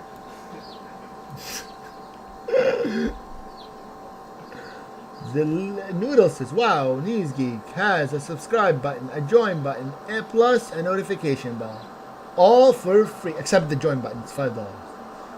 Awesome deal. Support News Geek by Super Chat, share this video, and thanks for the like today. No problem. Happy to like your video. Happy to like my stream. No, I know Alice, so no.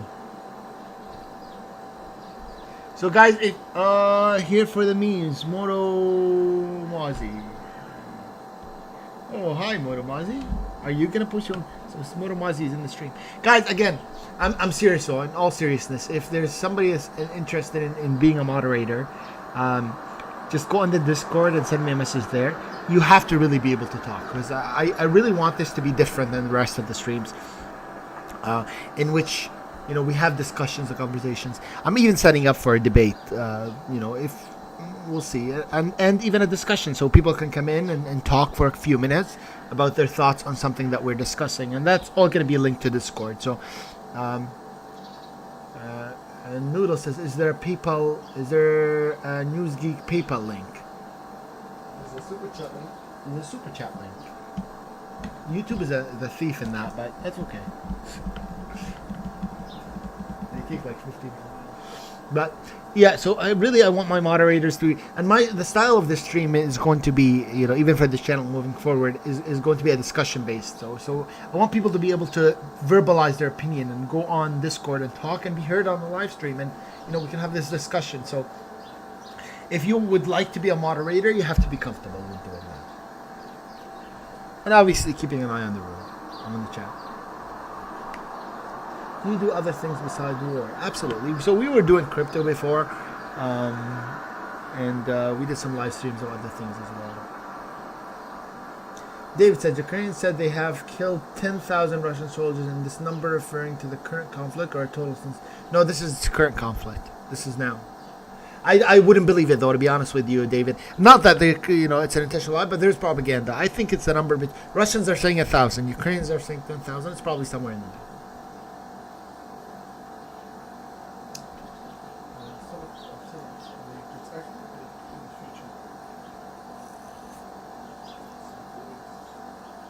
But yeah, if you're interested in, like I said, being a mod, let me know through Discord.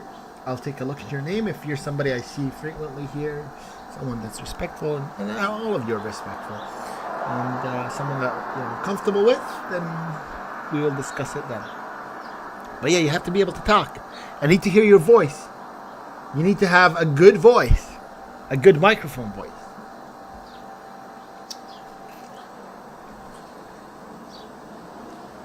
And I mean, you don't have to be in the chat or in the stream 24/7, but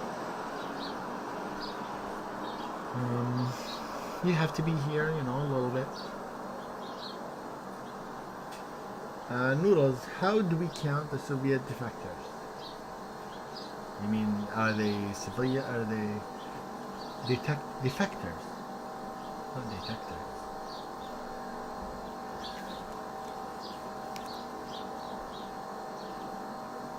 Oh, by the way, my Twitter link is in the description, so follow on Twitter if you would like. Yeah. Twitter is... Yeah, we'll start posting stuff on Twitter too. Green Waves, it sounds cool, New Geek. You're doing a lot of good stuff on here. I'm trying. I really am trying. Alice says, my voice is worth $20 a show. I want my own show. Well, Alice, I've not heard the voice yet, so no show and no $20.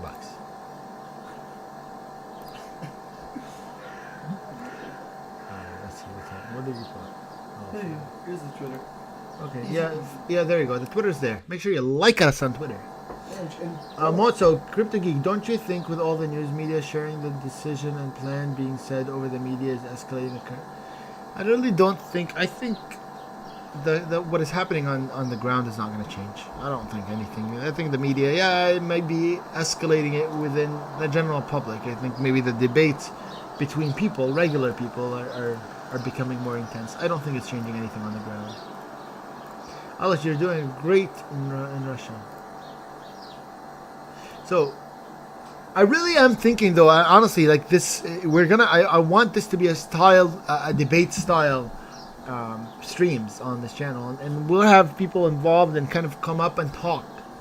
It reminds me, I remember when I was younger, there was a show on the radio, and you know, people called in and they would bring up a topic, you know, that we talked about, they would talk about war in Iraq, and they would talk about all these kind of things, and people would call in and say, you know what, I'm against this war, you know, everybody's an idiot, everybody's stupid, nobody should have done this, and then somebody would call, yes, burn them all, and, you know, everybody kind of talked and put their 2 cents in, you know, a couple of minutes, and then the next person was on the call, and I want to do that with the stream. That's kind of the strategy that I'm trying to take, so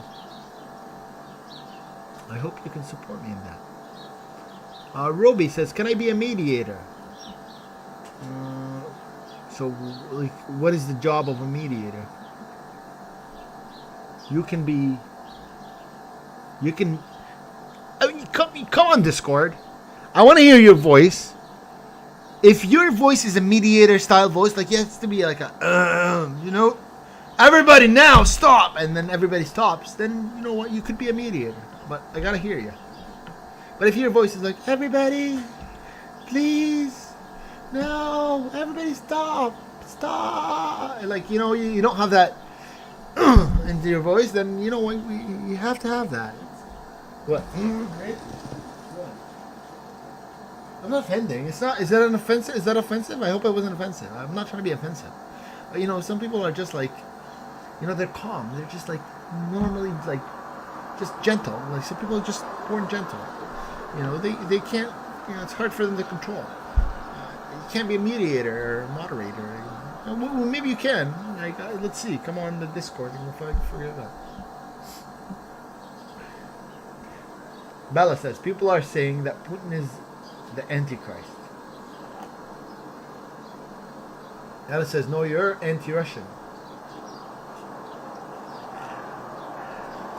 Quack says, why is this a joke stream? It's not a joke stream.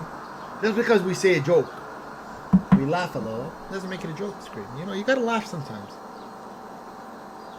You gotta take a chill pill, Quack. You gotta quack every once in a while.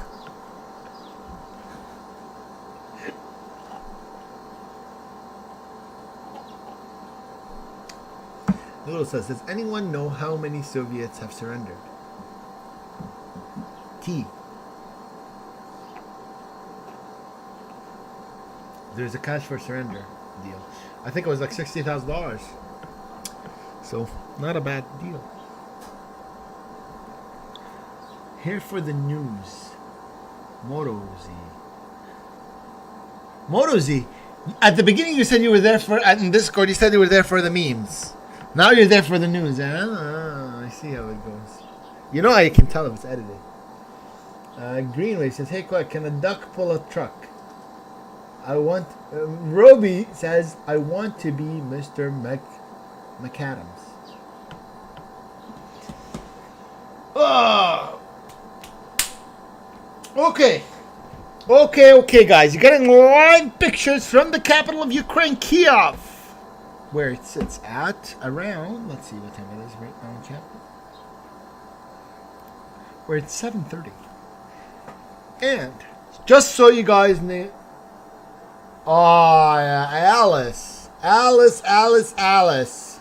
don't like that finger.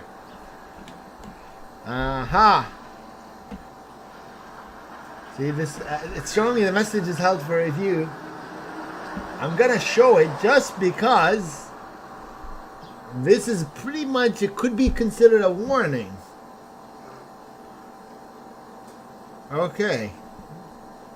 Yeah, no. We can laugh, we can joke, we can have fun, but that is not acceptable. Okay? I'm telling you this because you know now that you've been warned. I'm not going to do anything right now. I'm just going to delete it. But that I don't tolerate. Okay? Let's be respectful. Be nice. Even if you're upset or whatever, you get into the moment. We can't do that stuff. Okay? Not on the stream. Not on the stream. It's about 7:30 right now in the capital of Ukraine, Kiev. As in the capital here in Kiev, as the morning, we get deeper into the morning, and you're starting to see more people. Taurus Christus, where are you all from, man? We're from the world, particularly from Earth. And not any Earth. This Earth. Alright guys, if you have not clicked the like button, please do that. We appreciate it. Alice, I can still see your comments. Yeah, I didn't disable the comments, but oh, I see 7 people. I know, there's a lot more people now. It is a bit calm. I think we're probably going to hear that there is going to be a ceasefire for a few hours for civilians to leave. David 530 says, "Where's the Russian convoy?" Alright guys, we're continuing on in this live coverage of the capital of Ukraine, Kiev. Thank you guys. I personally will step away, but my brother or co-owner of the stream is going to continue on this beautiful journey for the next couple of hours on the stream. So as nice as you have been to me, be to him. And thank you everybody that's put in a donation. That means a lot to me. Thank you all for the likes and for being here. And I very much appreciate it. The stream will continue on. Our coverage will continue on. Our conversation will continue on for a bit more with maybe a different show star, if you want to call me that. Again, if you wish to super chat, you can do that. You can continue to do that. And I appreciate every single one of you guys. It really has been a fun stream, and I will continue to. We'll probably see you tomorrow. But yeah, thank you guys, and I appreciate it. I appreciate you being here, and we will continue to have coverage for you for more hours to come. And it's just a change in person. Nothing else changes.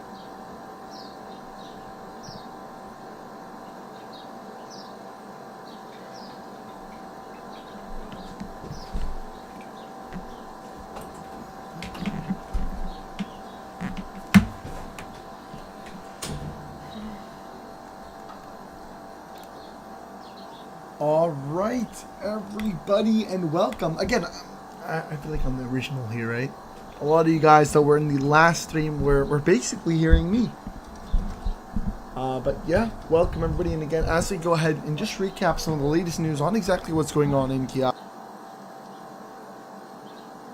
To a lot of news. Robbie says goodbye. He's already gone. Maybe you say hello. What's up? Because I'm taking over as of now. But again, guys, we're going to do a bit of a recap on exactly what happened and some of the latest news that we've been able to obtain.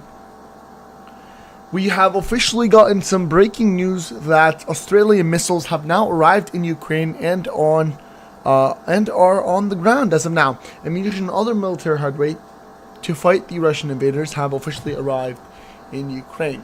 And that is, I think, quite important to reaffirm the idea that, yes, foreign military equipment is arriving to Ukraine.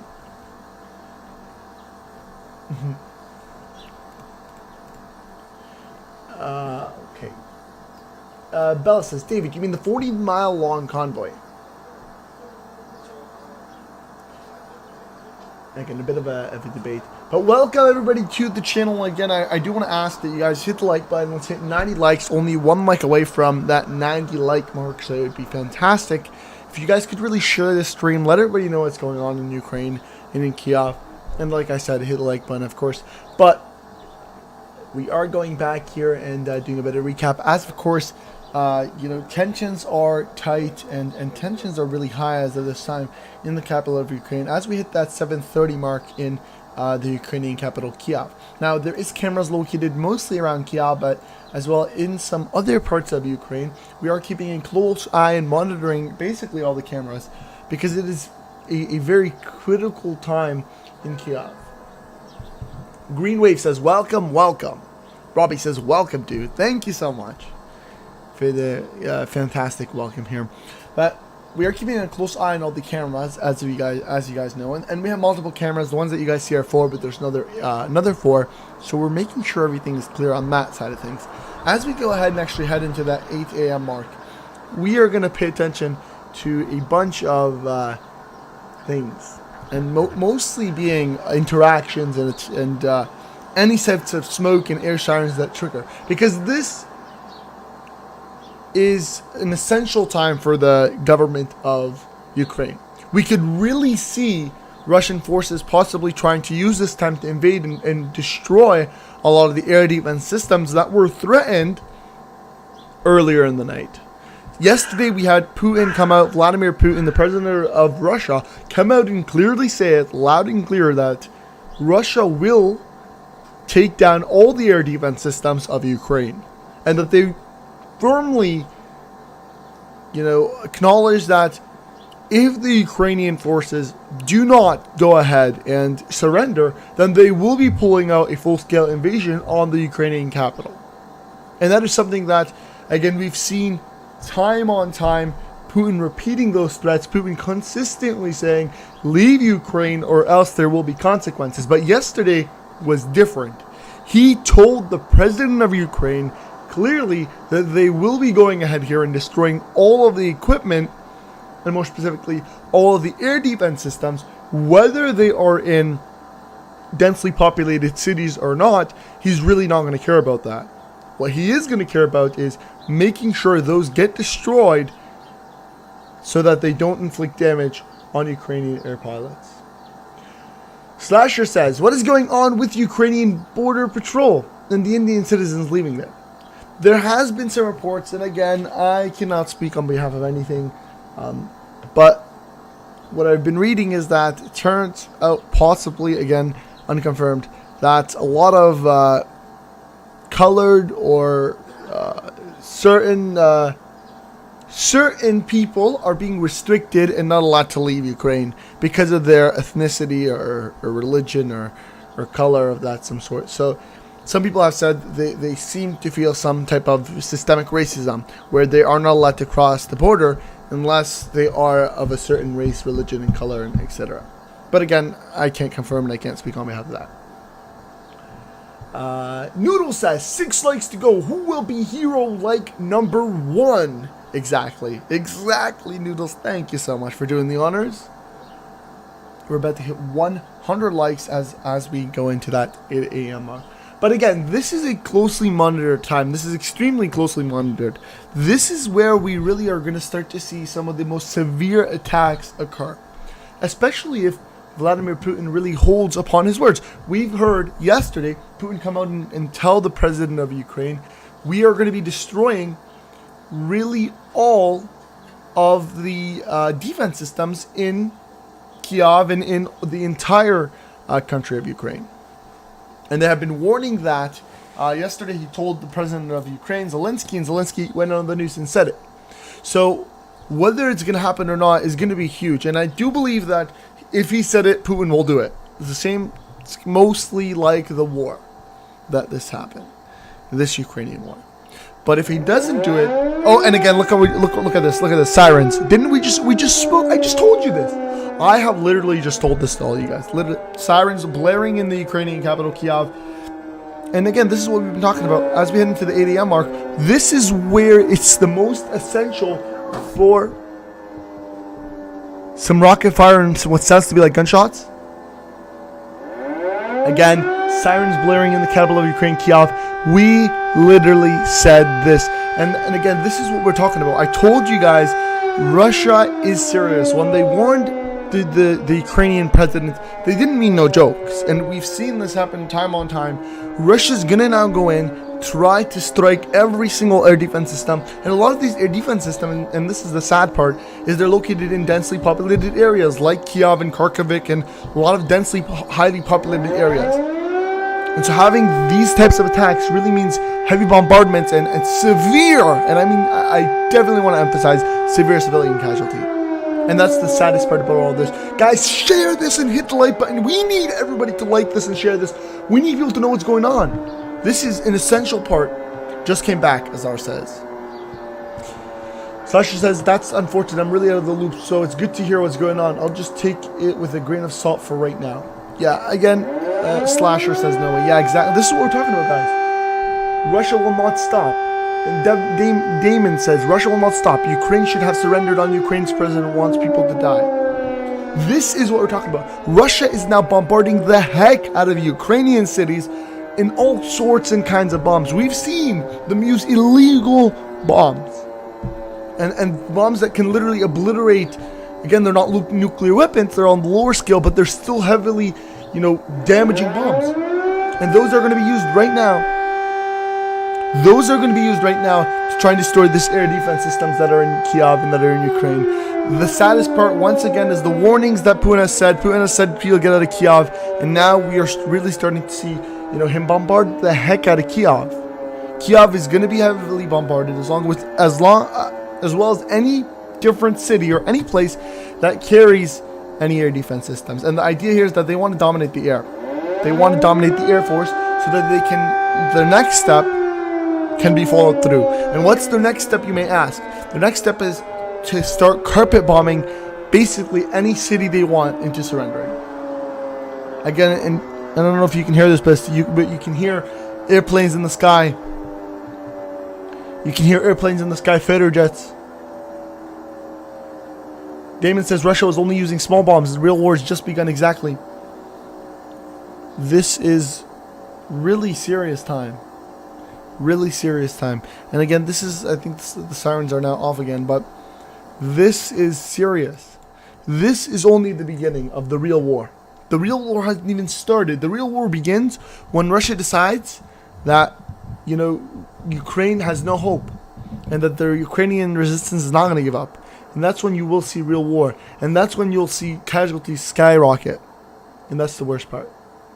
Sasha says, sharing to Facebook, why can the USA not help, or anybody for the matter? No country can help Ukraine as of this time. Because if any of them lends any type of ground troops, that means you're directly going into a conflict with Russia. And if that happens and Russia senses it, Russia doesn't fear anything. And so they'll be more than happy to drop a nuclear bomb that starts a nuclear war, which basically means the end of the world. And that's why no country is willing to even step into the loop and say, okay, we'll help Ukraine. Because they know that if any fear were to be triggered, if Russia were to feel like we're scared, we're extremely scared, then what do? They just start nuking the place. And that, again, leads to World War III, which is the final war.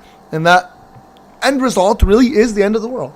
And they don't want the end of the world to happen, so they don't want to put Russia in a corner. And that's why you see a lot of countries saying, okay, we're not going to assist in ground troops, nor are we going to help, allow Ukrainian troops to use our land for attacks. So, again, that's why nobody can help. And just to clear the picture, thank you so much, Drew York, for the free $2 super chat. I definitely appreciate it. Drew York says, Zelensky was artificially installed, was betrayed. And again, that is kind of why I believe Russia doesn't like Zelensky. They feel like he's not listening to Russia. And that's why they basically called this war. Russia, the guy before Ukraine, the guy before Zelensky, I think he was taken off. He was kind of with Russia and he was taken out and Zelensky was put instead. And Russia now doesn't like Zelensky. So what they've decided to do is they asked him to leave. He said no. And now they've filed the full-scale war. And this is where we are today. And again, like in this case, Drew York says he was betrayed. Who that dude says, don't forget about the Chechens and Belarusians that's with the Russians. Yeah, again, but all of those people are really sidelines that really follow Russia. That's the end of the day. If Russia goes to war, then you're going to see them both go to war. If Russia says, okay, we're done with the war, then both of these, both the Chechens and the Belarusians will say, oh, that's fine, we don't go to war. Because those are basically run by Russia. Indirectly, but they are run by Russia. And that is the thing. Slasher says, dang, thanks for explaining again. This really sucks bad. I'm praying for Ukrainians and their civilians. Putin is killing his brothers and sisters right now.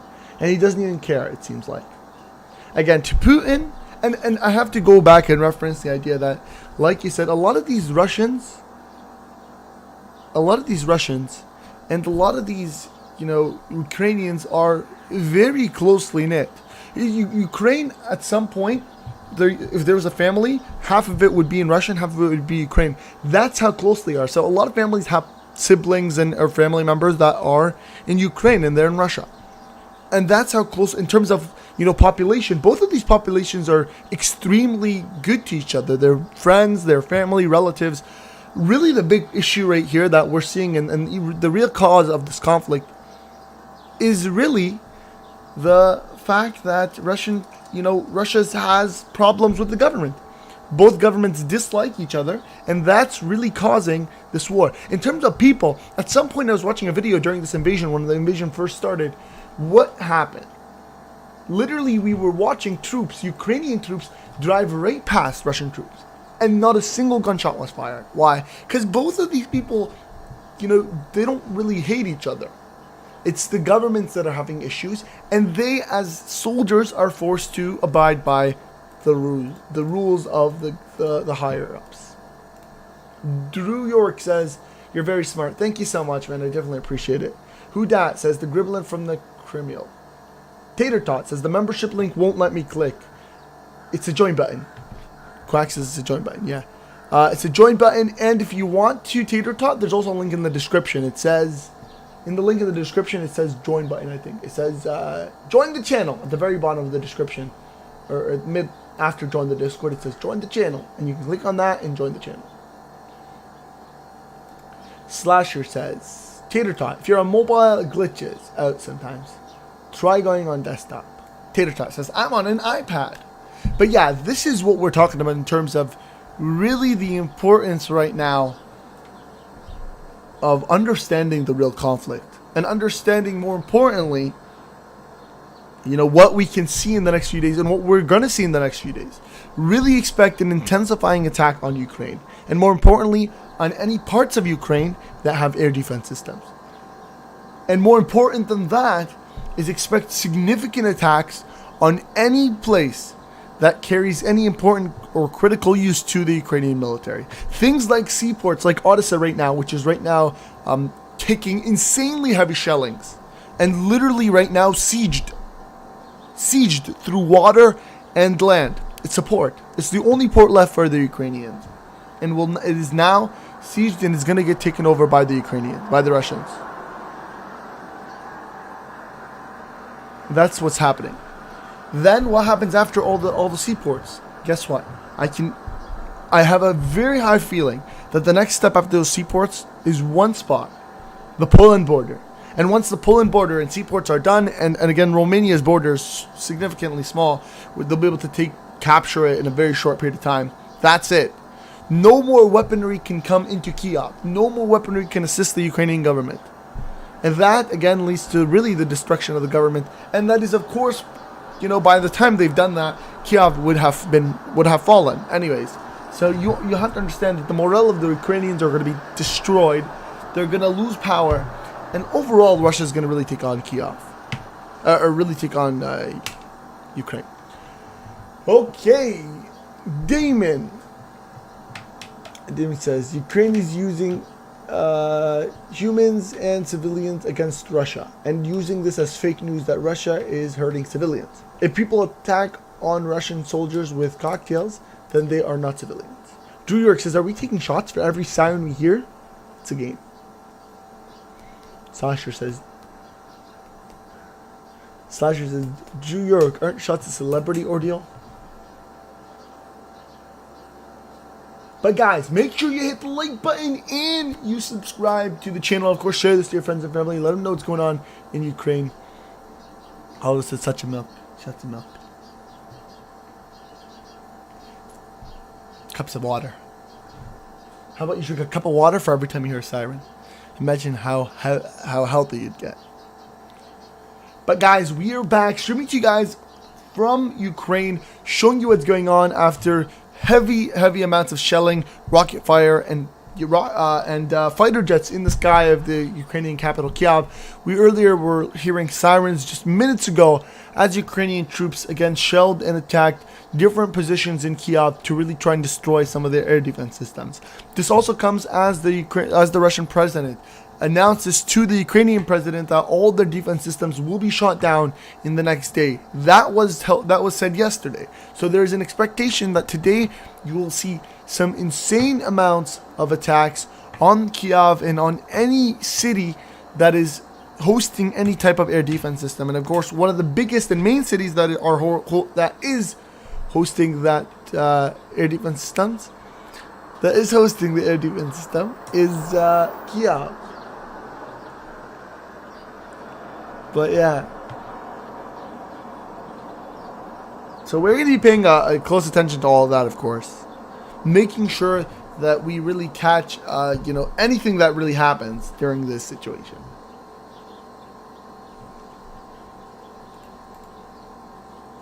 But again, let's have a quick look at some of the ground sources to really go and check out what's going on the ground. We, of course, get our sources from multiple areas, but let's have a quick look here.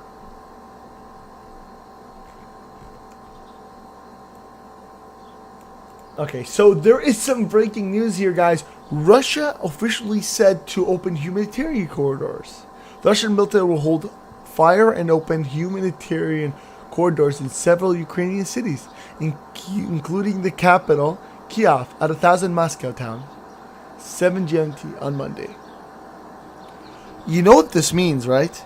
Do you know what this is literally what we are talking about. So listen to it like this. Today, no attacks.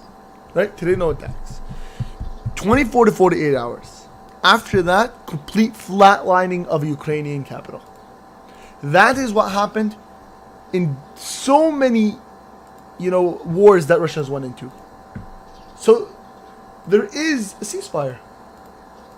And Robbie says, night, bros, man. Night. Thank you so much, Robbie.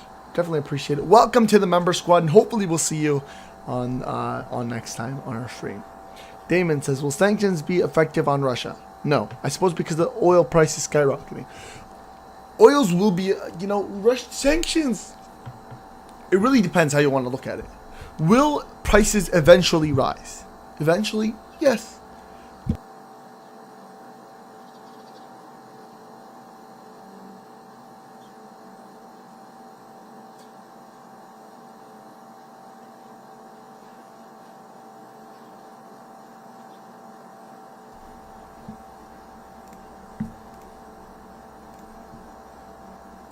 Will prices eventually rise? Yes. Certain things will rise.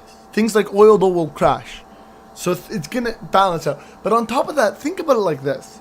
Russia has been sanctioned for years now. Years they've been sanctioned. Yes, not with the amount that they have just gotten sanctioned recently, but they are used to getting sanctioned. So they have a huge chunk of their supplies already now built in. And already, economically, they provide their own stuff as of now. Because they have been preparing for more sanctions. And they have been living in a siege for years. So you can just imagine a lot of their supplies anyways come from themselves. Or countries that up until now they still aren't sanctioning them. Bella Luna says, I think Russia will end up ruining itself sooner before later. Could be possible. But again, this is breaking news. We've officially gotten reports, and this is confirmed, that Russia is opening humanitarian corridors. It's opening basically, so it will hold its fire and open humanitarian corridors, allowing people to leave from Kharkiv, Metropole, Sumy, and even Kiev. What does this actually mean? Again, this is not out of just, let the humanitarian aid come in. Or allow people to just leave for the heck of leaving. That's not what this is. What this actually is a bigger picture. This means that Russia is opening itself, letting people leave Kiev so that it can flatline it. And we've seen this happening. And of course, we talked to a Russian citizen that lives in Russia, and he told us, an example of that. And we talked to him 2 days ago. I think his name was Artillery. I don't remember exactly, but he said, this is what in the war with the Chechens, what happened? The government of Russia gave the Chechens 72 hours to leave, or else they faced the consequences, or else, again, they told them, listen, 72 hours or 48 hours. They told them 24 to 48 hours, you have to leave Chechnya. After 48 hours, you know what happened? Russia started to carpet bomb every single area in Chechnya. And that's what's going to happen here. Expect that what Russia is doing here is to take and allow people to leave Kiev in those big cities as they now prepare for their full-scale carpet bombing, offensive. That's exactly what's going to happen. Just expect that. Expect a full-scale carpet bombing offensive in the next 48 hours. And that is why they're leaving them the opening. So that, in the next 48 hours, when they do put up that offensive and they start getting, told you guys are committing war crimes, you know what they're going to say? Russia's going to say, listen, we gave them that 48 hours to leave. Whoever didn't leave. Oh, and look at the birds. Look at the birds in the bottom left camera. Look at the birds. You guys see the birds? Came flying to the camera. Actually, they're still at the camera. But, they're going to say, listen, we told them. Oh, look, the bird here. Some more birds, man. These birds are really chilling in front of the camera. They're really enjoying the camera. They're looking to become famous. Maybe we should hit the like button for them.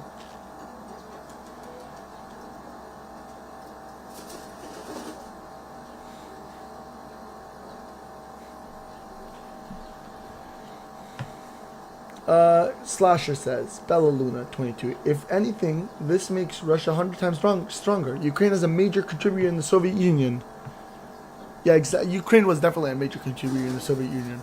And you even seen, they were hosting the biggest nuclear power plant in all of Europe. And it just got taken by Russian forces recently. The biggest cargo plane destroyed. But again, they were, Ukraine in terms of economics, and they have a relatively decent economic state. Jazz says they're going to bomb them to nothing if they don't give up. Again, that's exactly what Putin warned.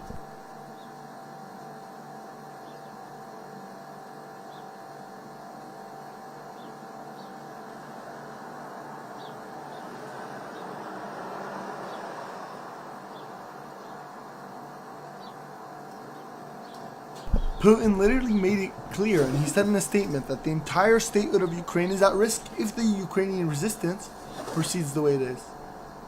And so that what that means is that he is really saying that, if they feel like the Ukrainian resistance is going to proceed, then they're willing to risk all of Ukraine, even the entirety of its infrastructure, to really take down the resistance.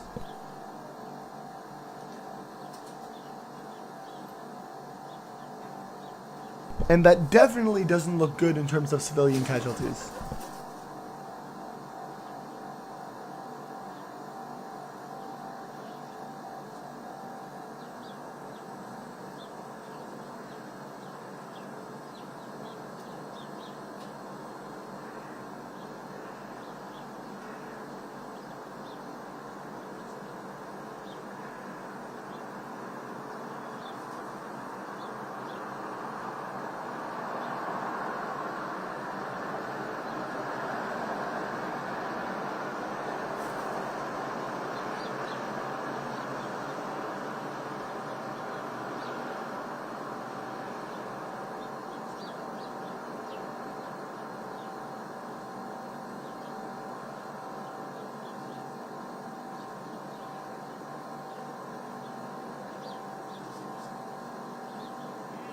But yeah, guys, again, we are closely monitoring the situation as the 8 a.m. time really goes ahead and, really comes up. In about 8 minutes, we will hit that 8 a.m. time. And I only can believe that, again, the ceasefire is happening. Now you guys know for sure. The ceasefire is happening as of today. So there is going to be that. I think that is probably going to be the last. That is really going to be the last siren that you hear for today. But there is a bigger picture, and that is what you guys have to know. There is most definitely a bigger picture. It's not just the fact that Russia's letting in humanitarian aid. They're not letting in humanitarian aid. What they're really doing is saying, leave Kiev to get your humanitarian aid. So not only is really Russia, opening the doors to leave Kiev, and that's exactly what they're doing. They're saying, we're going to stop firing for the next 48 hours, so you can leave Kiev. The doors are open. So they want people to leave Kiev, and they listed the area specifically. They're all the big cities, all the strategic tactical cities, metropole, the ports, everywhere that is strategic. Kharkiv, Kiev. They've said, leave, enjoy. We're not going to do anything. We're going to give you guys 48 hours. But what happens after the 48 hours? That's the real big question. And that is what's going to make the big difference. Bella Luna says, do you think it's a trap? In terms of, is it a trap that they're going to allow him to leave? Or cut him off halfway and then catch him? No. I think they want him. Russia wants the civilians to leave. They don't care about the civilians. Their target isn't the civilians. They couldn't care less. So Russia wants those civilians to leave. They want the government. They want to change the government. And it's hard to change the government when they're putting up that much of a resistance. The only way, and again, Russia can't send a military down and really go into the Ukraine capital. They'd have so many casualties. So what they want to do is they want to just use their air force to defeat the Ukrainian resistance. And you can't do that when there's an insanely populated city. They can't just start, bombing everywhere and leveling the playing field, because the casualties that you'd get would be massive. Plus, the Ukrainians and the Russians would really get pissed. The Russians specifically. Imagine, a lot of Russians have family members in Ukraine. Really what he wants right now, and he's doing this on purpose, he wants the Ukrainian civilians to leave so that he can then, and he's giving them 48 hours. So he's giving them 48 hours, he's telling them to leave right now. So that way, when he does level Russia, when he does level Ukraine, he has something to say. And that is, he's going to tell his Russian people that, listen, we warned them. Again, this is all speculation and theoretical. But his excuse is going to be, listen, we warned them, we told everybody to leave Kiev. Anybody that stayed was fighting with the Ukrainian resistance. And that's why we flattened all of Kiev. And the casualties were there.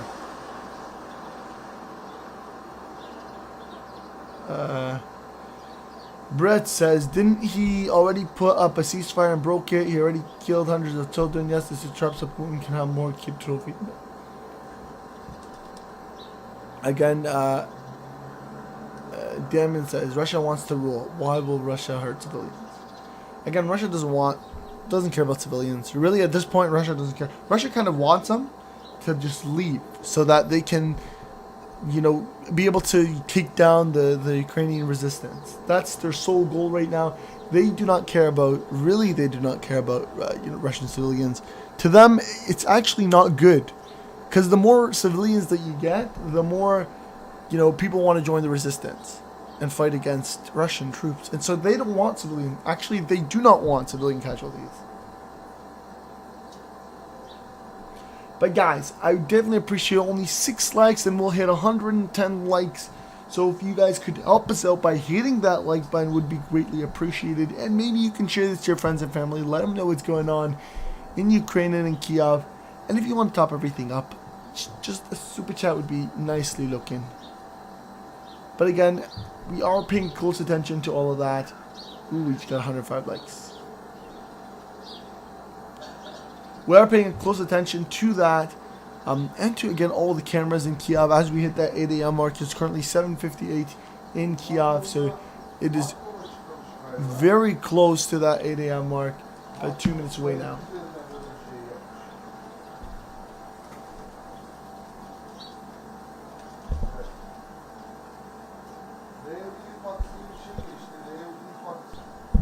Damon says after ceasefire attacks will be brutal. I think so too, honestly. I think the ceasefire is the way, is their way out. And again, Putin didn't even say ceasefire. You know what he said? He said this is for humanitarian aid.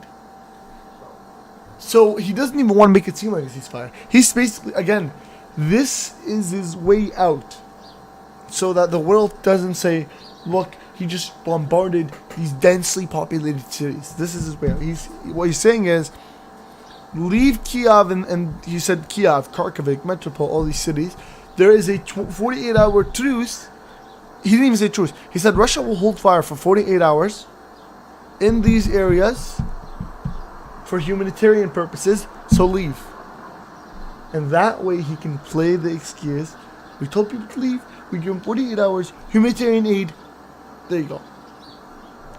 And then, like you said, I believe again as well, again through theoretical predictions, that after those 48 hours, things will get severe and brutal.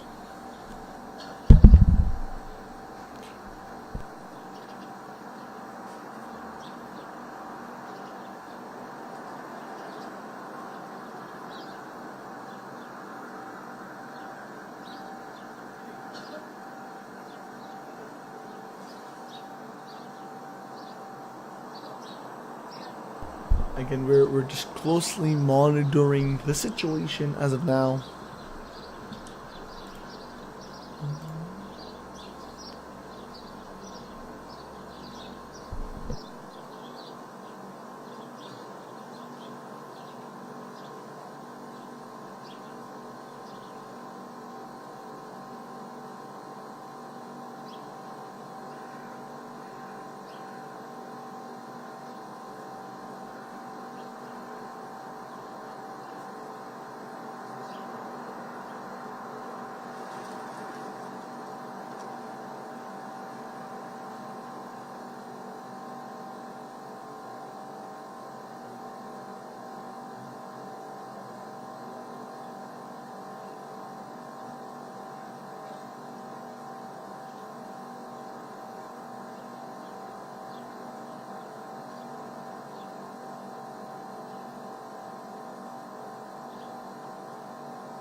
Brett says he already destroyed cities, just not the capital. There's some cities that don't have any buildings left. There's nothing to defend. Yeah, and again, a lot of...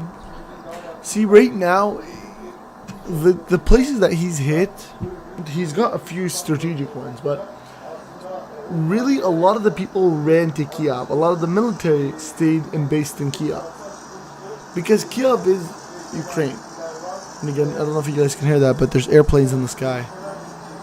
Lots. If Kiev falls, it's symbolizing, and it symbolizes the Ukrainian fall.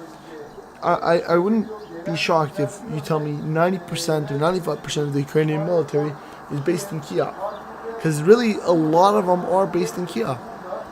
Every single army that was, again, so when the battle first began, you had a lot of them on the outskirts. They suspected Russia was going in. When Russia came in, there was a lot of battles. But overall, the Ukrainians knew that they couldn't defeat the Russians with Air Force domination. Russia had Air Force domination. So what they did is they retreated and retreated and retreated, and then they all based themselves from all of Ukraine in Kiev and on the outskirts of Kiev. and mainly in the big cities. So Kiev was one of the biggest hotspots. So I think the way it was set up was 75% of the military was in Kiev, 15% in Kharkiv, 15% in Dnipro. So you had a lot of these major cities have, chunks, and then you had maybe 5% of the entire military just scattered around. But 75% is in Kiev. Kiev is the military hub. So that's why going and being able to go into Kiev symbolizes the destruction of the entire Ukrainian military. And this is why it is crucial. Kiev is a crucial spot. Kiev is also where a lot of the air defense systems were placed. And this is why a lot of the military shifted there. Because they were losing, a lot of the Ukrainian military was losing because of Air Force. The Russian Air Force was dominating. And there was no Air Force system that could really defeat it. Except in Kiev. Kiev was decently supplied with air defense systems against planes. And so the Russians were not able to dominate the Kiev airspace. And that is at the same time, now that a lot of the air defense system ammunition is out, and a lot of the air defense systems right now are completely destroyed by multiple Russian attacks in Kiev, Kiev is at a tipping point where if it loses its last couple air defenses, they are done, and Russia is going to redominate the air force, and that means complete obliteration of the Russian military. And at the same time, they believe that Russia is not really even launching a full-scale attack on Kiev because of the civilian casualties. Russia doesn't want civilian casualties. But they're now symbolizing that if they're forced to, they will do it. But that is why Russia right now is doing that humanitarian thing.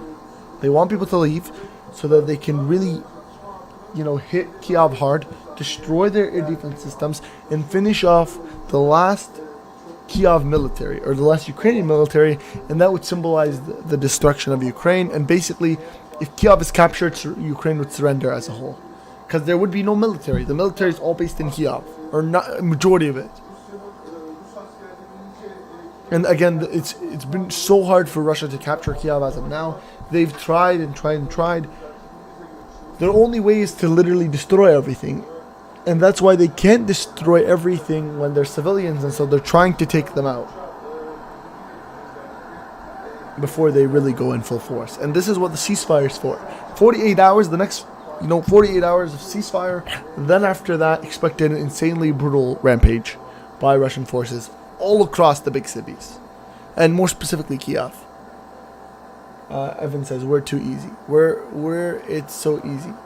Guys, make sure you hit the like button. We're 2 likes away from 110 likes. And if you want to go ahead and share, be greatly appreciated.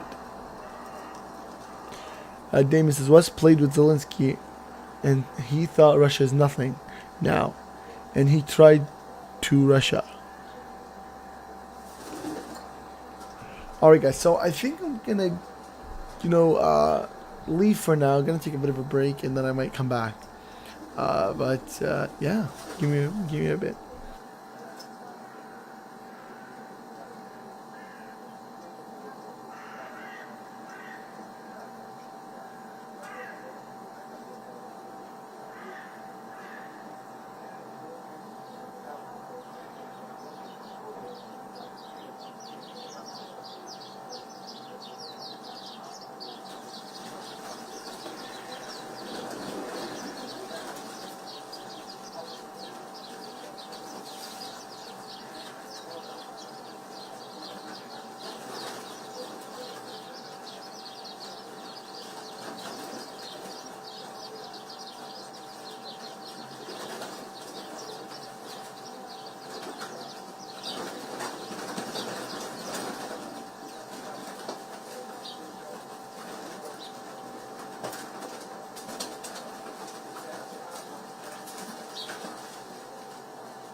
Сьойка, ти тут?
they're letting you film the break on. Oh, okay. Yeah. Yeah, okay.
загромождают, в этом идти или еще что. На крайний автобус, пускай назад пойдет, колонна не устраивается.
Можете машину убрать?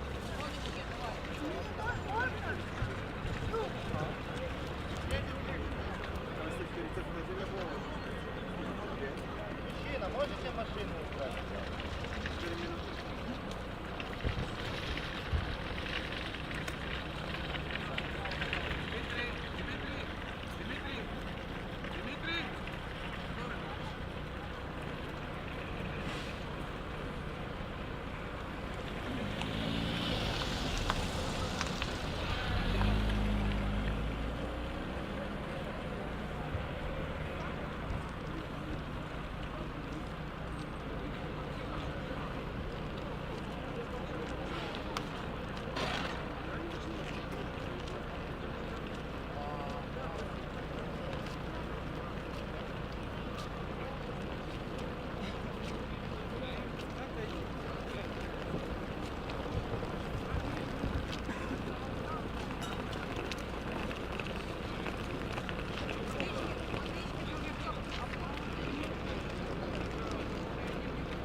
Мужчина, проезжай.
Мужики, давай скоординируемся как-то.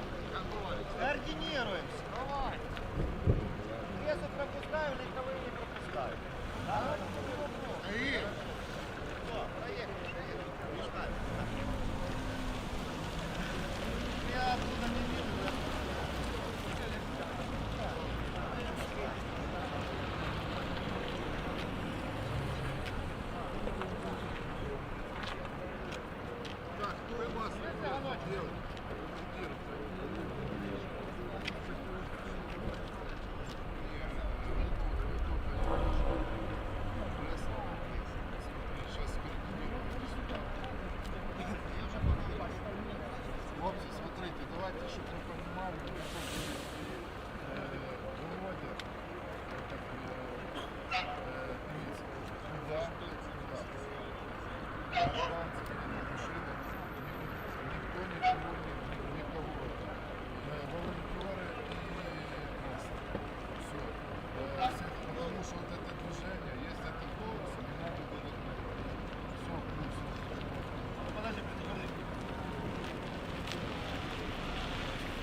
Не-не-не, убирай машину. Убирайте машину.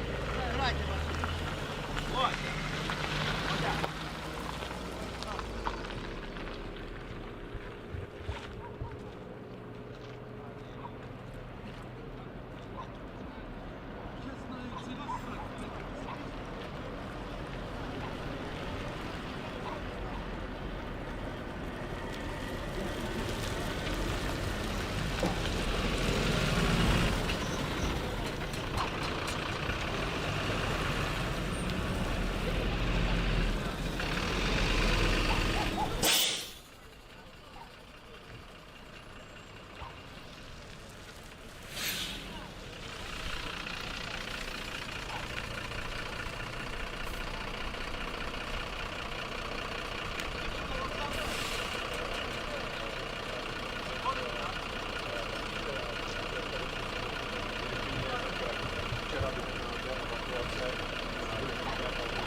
Вовка уже с 25 числа уже. Ну, 25.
А где именно? А где именно?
How far are we from here?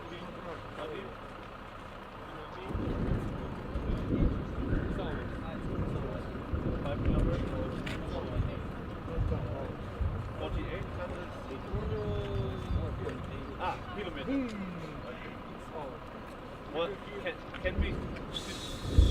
Get out. Second. Come down. What is it? Artillery, yeah? Yeah.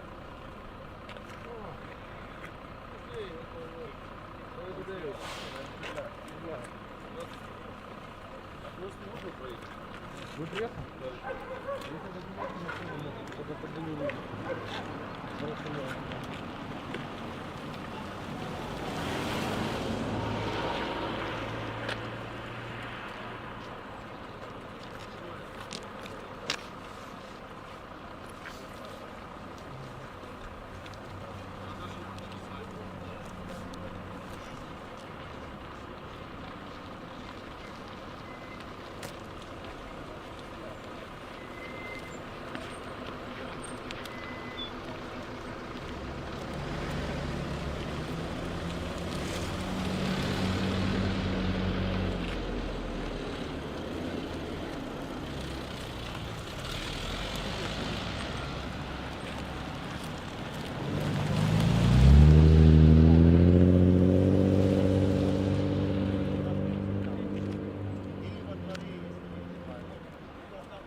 get closer or no? Yeah. Yeah. Yeah. Can we walk? Closer or right?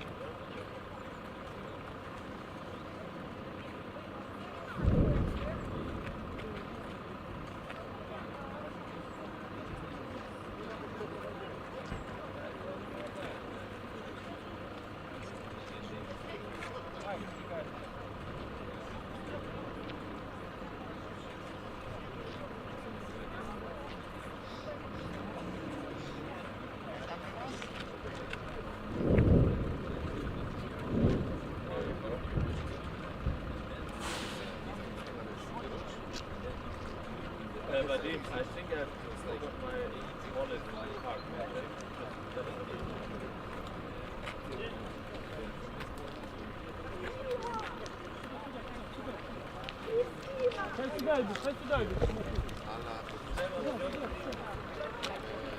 Стой, кофе возьму. Schnell drauf, schnell drauf.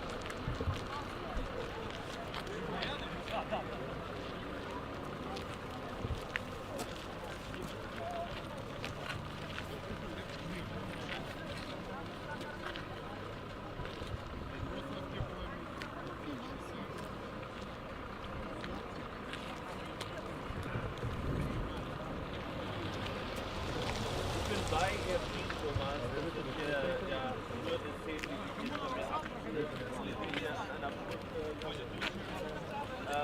Menschen gerade aus der Stadt gekommen sind und jetzt sozusagen wieder in Sicherheit sind, zumindest in der scheinbaren Sicherheit sind. Natürlich kann auch hier jederzeit eine Rakete eintreffen. Das ist sozusagen der Weg Richtung ihr fliegen nur 3 Kilometer ungefähr von hier, 3 bis 4 Kilometer. Da geht es auf diesen Platz und das war die Schlacht, das waren die Bilder, die ihr gesehen habt vorhin, wo diese Rakete eingeschlagen ist, wo Zivilisten ums Leben gekommen sind. Noch mal eben haben wir ja dramatische Szenen abgespielt. Menschen werden rausgetragen aus dieser Stadt vor Ort von hier und eine ältere Frau steht zusammen mit dem Auto und konnte sich auch noch halten. Die jetzt stand und dann kann man tagelang eingeschlossen wird, Zeit, Artillerie und Raketenalarm. Das, ja,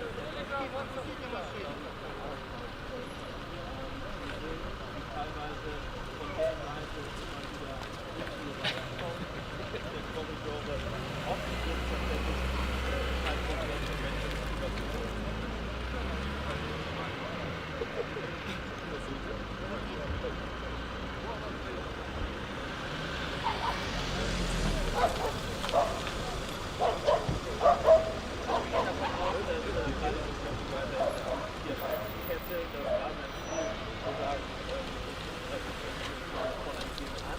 und sozusagen die Wege abzuschneiden, keine Versorgung, keine Lebensmittel, keine Medizin und dass man dann ja die grausame Methode sozusagen so lange macht, dass der teilweise diese Spielwellen natürlich sozusagen die Moral zu sprechen, der ukrainischen Militär, also auch der bereit sind, ihre Stadt zu verteidigen, aber durch die Taktik will er es tun.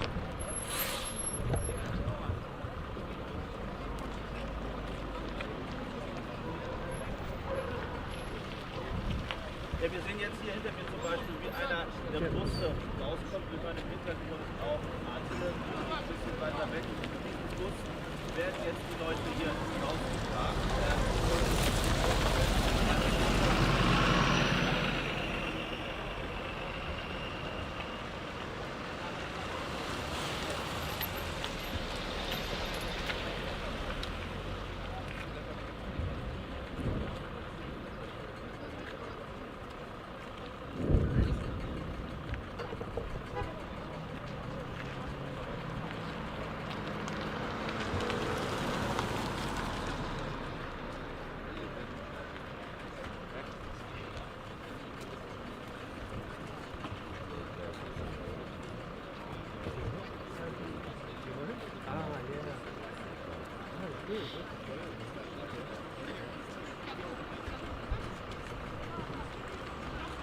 Yeah,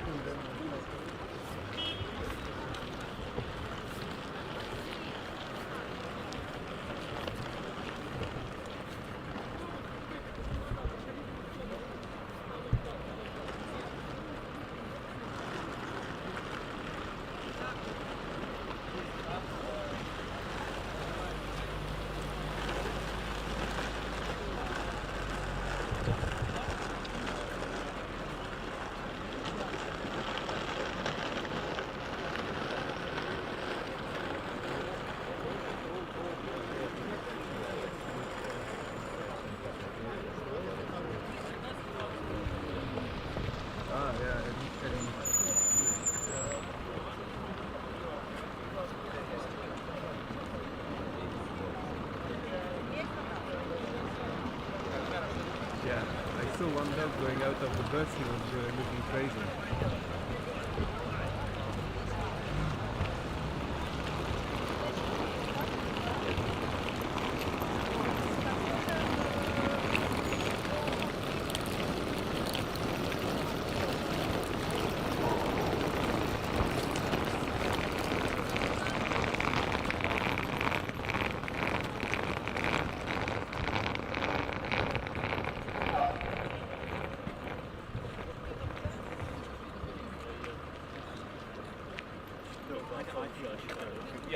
Yeah, but if I don't have my mobile phone charger, but I might phone.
No, I don't feel it.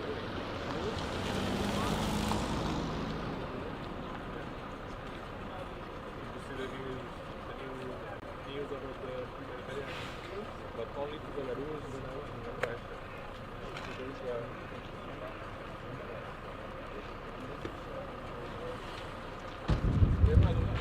Let you go, church. Let you go, church.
Раненых возят раненых.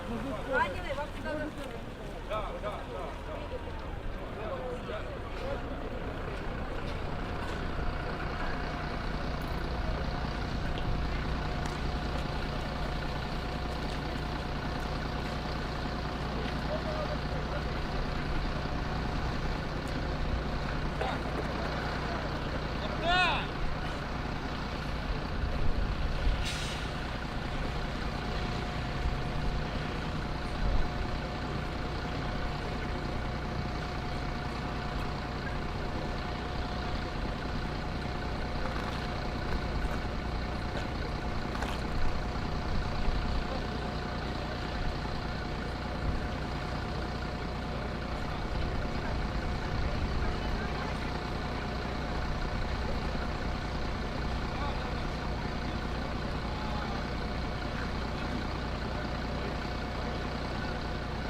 Вот, забирайте и далее.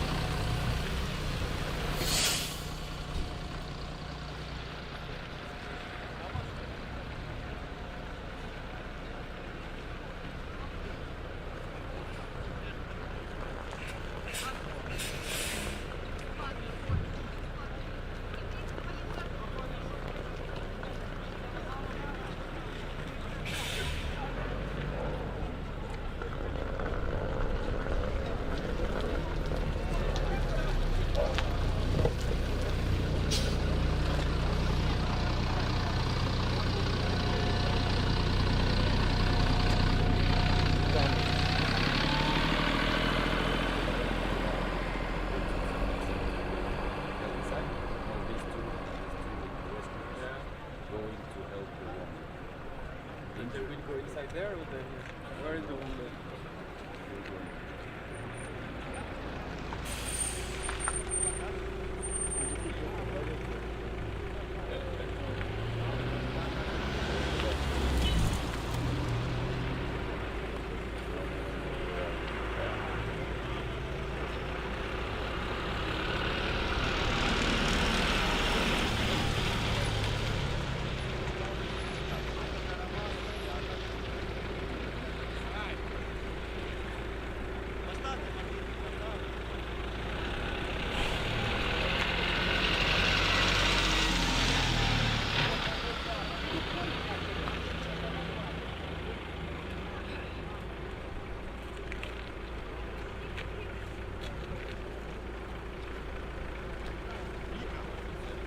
Надо еще одного медика, как минимум сюда. И ну скоро мы... А где раненый? Где? Есть медик, вот там оставляй его. Оставляй там. А що, веземо автобусом сюди? Автобус едет, убери машину.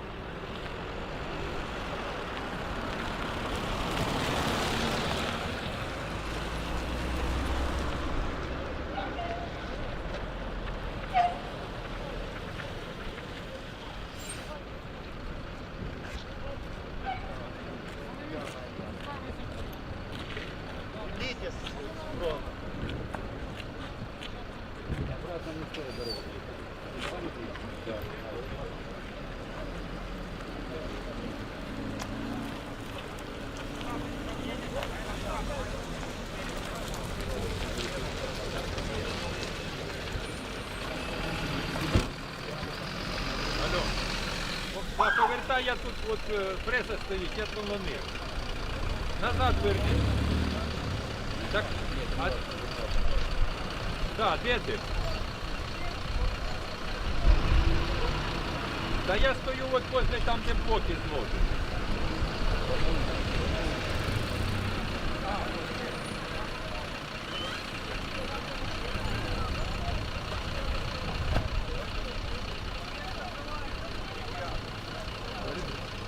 Grandpa is looking for the car and he feels that this car is for him, the blue one.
Якщо у вас є різні близькі, то ви повинні задати люди повинні.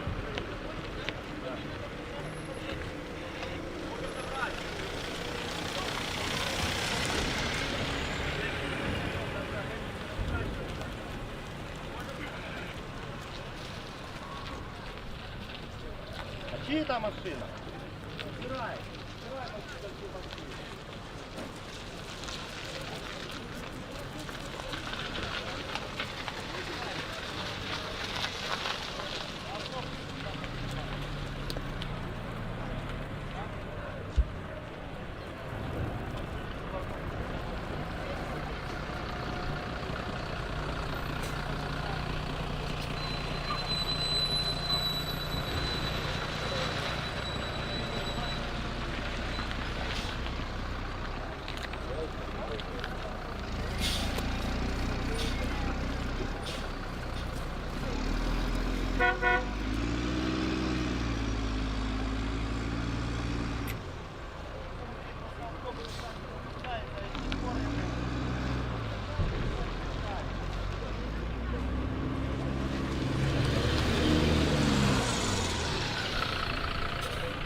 Вон он идет.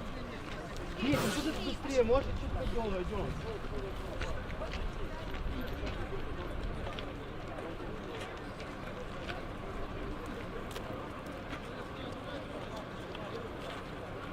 Алло. Алло. Да, привет, привет.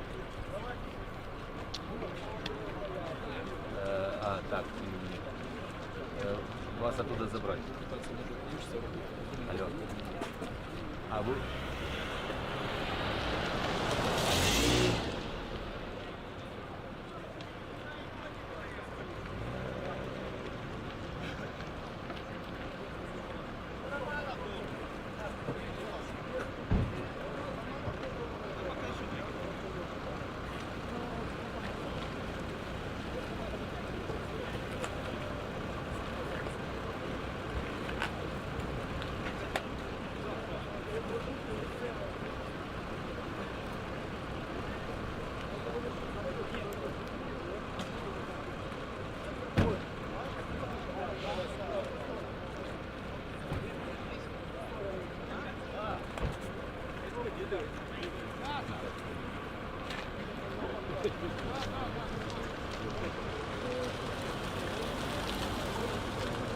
Тормозни ту машину. Ту машину. Ту.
Колонна разваленная.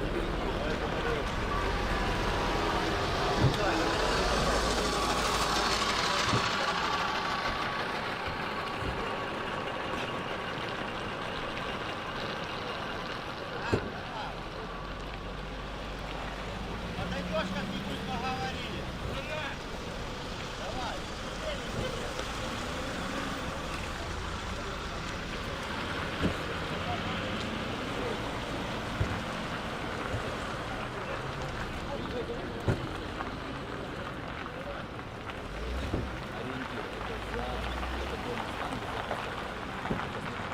Дальше, дальше, Максим.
you know where refugees are? Where the refugees are, we can actually give the lift to Kiev, to some people. Where? Okay, fine. The автобусом десь там зупиниться, я Coming познаю. from here. Yeah, I understand. My son actually evacuated one day ago from Bucha. And his street is completely destroyed. I know. Thanks a lot.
это пусть тоже белый.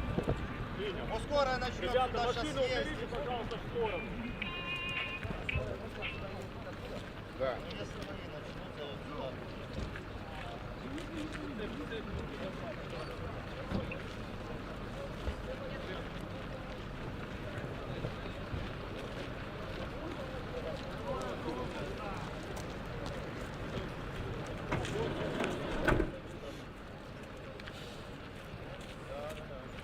Представь, что там творилось.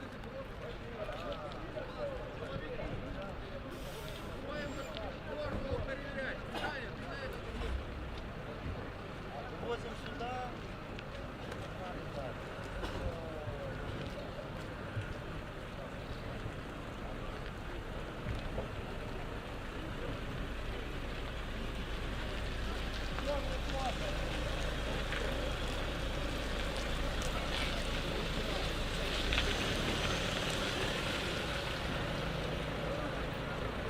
Давайте туда, чем дальше, и туда лучше. Скорая.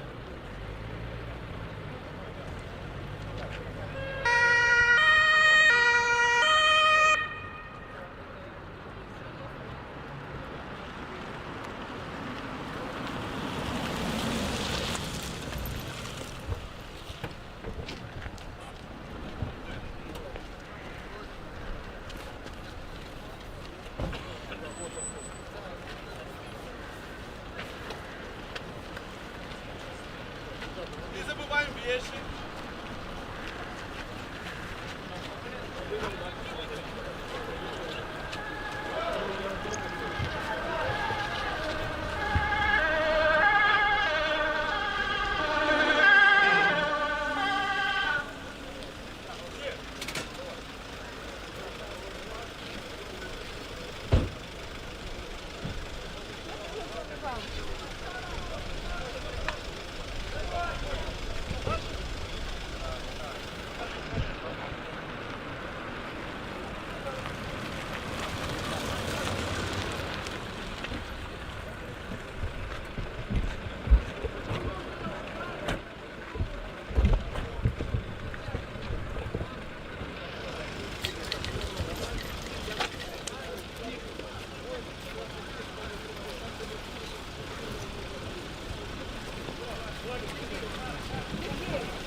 Матросова не разломили.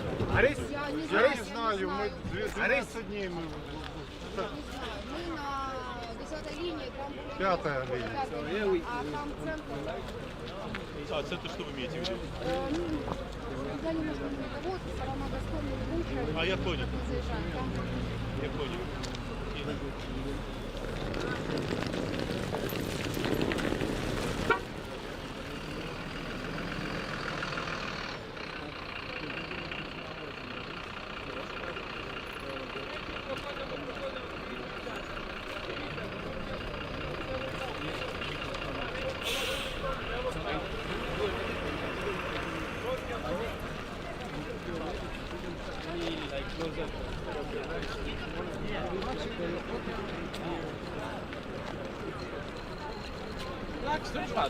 ξέρεις τι κάνεις. Απλά δεν ξέρετε. Αυτό που βγήκε σαν συναισθήμα σου.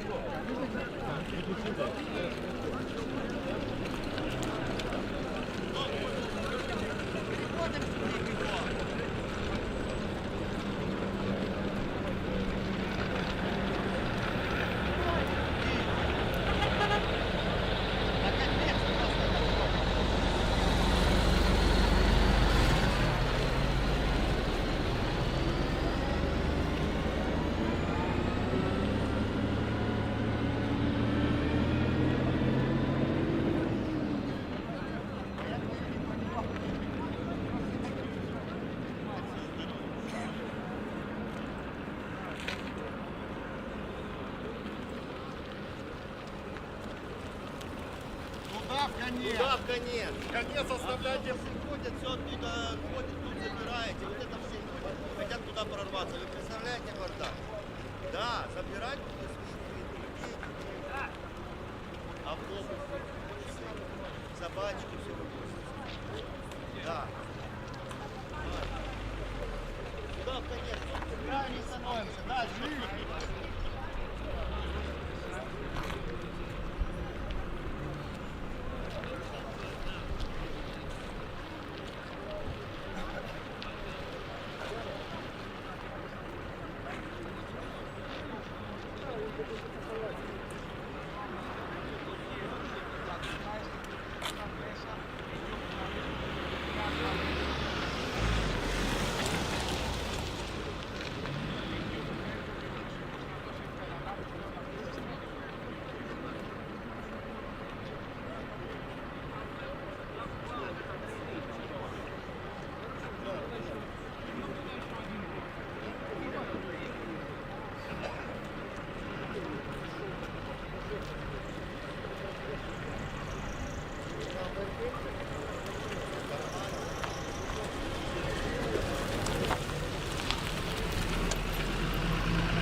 Pardon me.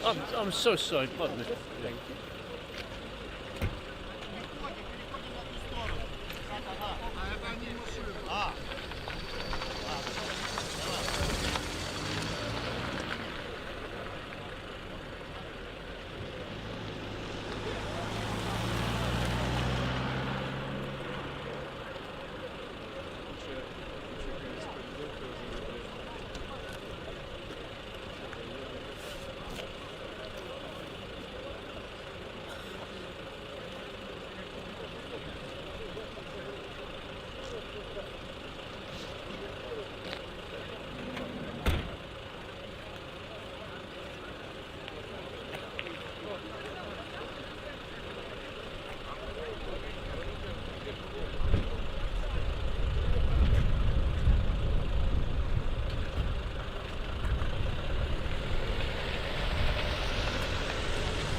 We went this building, the building's gone up. There's like thousands of people. And we said, we just talked to the mayor of Kyiv, and there's like 15,000 people. So they are respecting it? What? Тибетян? Я не знаю. Но он болгарец. Не болгарец, а болгарец. Oh, you guys are out? Yeah. Yeah, just arrived. Oh, good. Okay. No. We just, we took a bus in and then we got the office. Okay, serious? No, like kind of, but not close. Not close, yeah. It's okay, there's a lot of people. We went, the Virgin was taken.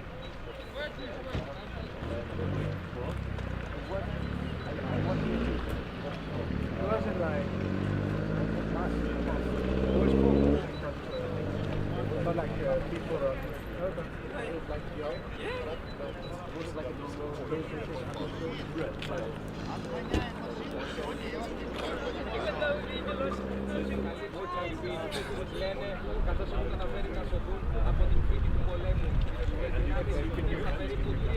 But I will find out for you. Just for you. That you don't overlap. I will find a Пошли. Тут у меня скорая есть. Давай мою скорую посадим.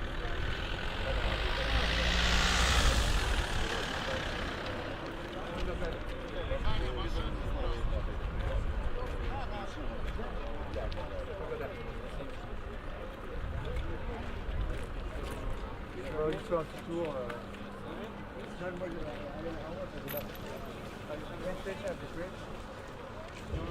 When you go there, go. You're gonna get ready. Maybe put on sunlight.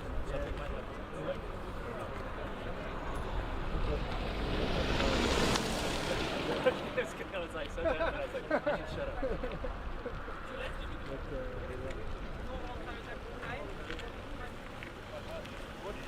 Kiev, guys.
Так, до... 6 чоловіків сюди! Бігом! Мужчини, сюди! 6 чоловіків бігом на евакуацію! Сюда, мужики! Стійте там, жінка, стойте там, не виходьте.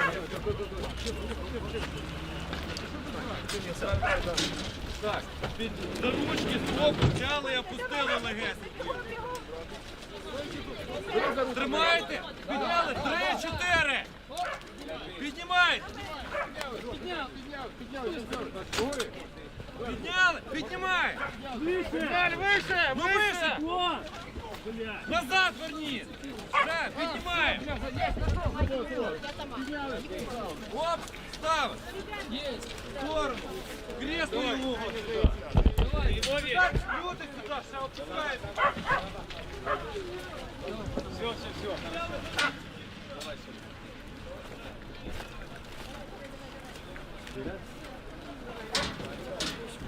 Давай, ногу опускай, опускай ногу. Вот так, молодец. Спасибо. Добре. Филки забегаем. Куда мы его повезли? Сейчас носилки привезут.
Що у нас?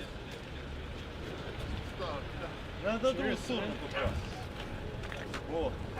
Мне надо быть сюда. Выйдем здесь, поставь. Пусти ножки, давай поставь. Все, так, добре. Τα τρία άτομα που βλέπετε πίσω μου είναι μέλος του πυροσβέστη. Τα τρία άτομα που βλέπετε πίσω μου είναι το πλήρωμα του ασθενοφόρου που βλέπετε. Φορούν κράνος, αλεξίσφαιρα, γυλαίκα και μπαίνουν μέσα στην εμπόλεμη ζώνη έτσι ώστε να παραλάβουν τους τραυματίες. Sorry. Смотрите, у него обычный бус, у него не скорая. Надо или нет? Хорошо.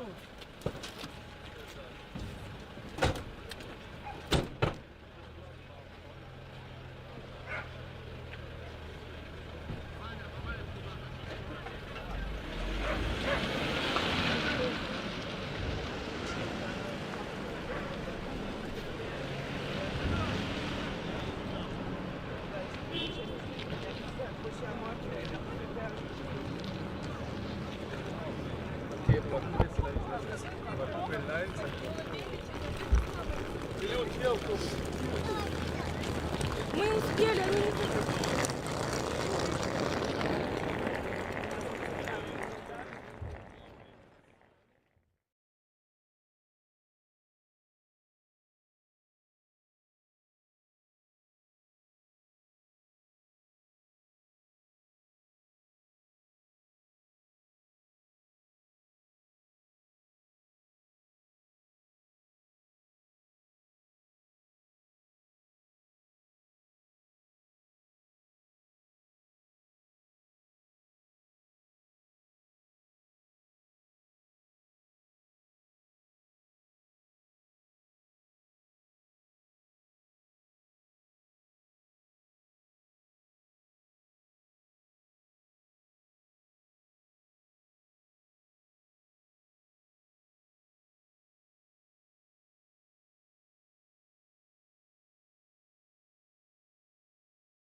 Группировка войск Луганской Народной Республики, продолжая наступательные действия, взяла под контроль населенные пункты Смолениново, Воеводовка, Кременная, Кудряшовка, Боровеньки, Пурдовка и Замоловка. Продвижение составило 6 километров. Подразделения вооруженных сил Донецкой Народной Республики установили контроль над населенными пунктами Азов, Новотатаровка, Мирная. Подразделения народной милиции Донецкой Республики вели наступательные действия в городе Мариуполе. Основные боестолкновения велись на западе города Новоселовки, поселке Моряков, Освяхиме, и на востоке в Найденовке и Азов-Кольцо. Вчера, около 17 часов московского времени, на проспекте Победы в городе Мариуполь военнослужащие ДНР столкнулись с подразделениями украинских вооруженных националистов. Боевики гнали впереди себя более 150 человек мирных жителей, прикрываясь ими в качестве живого щита.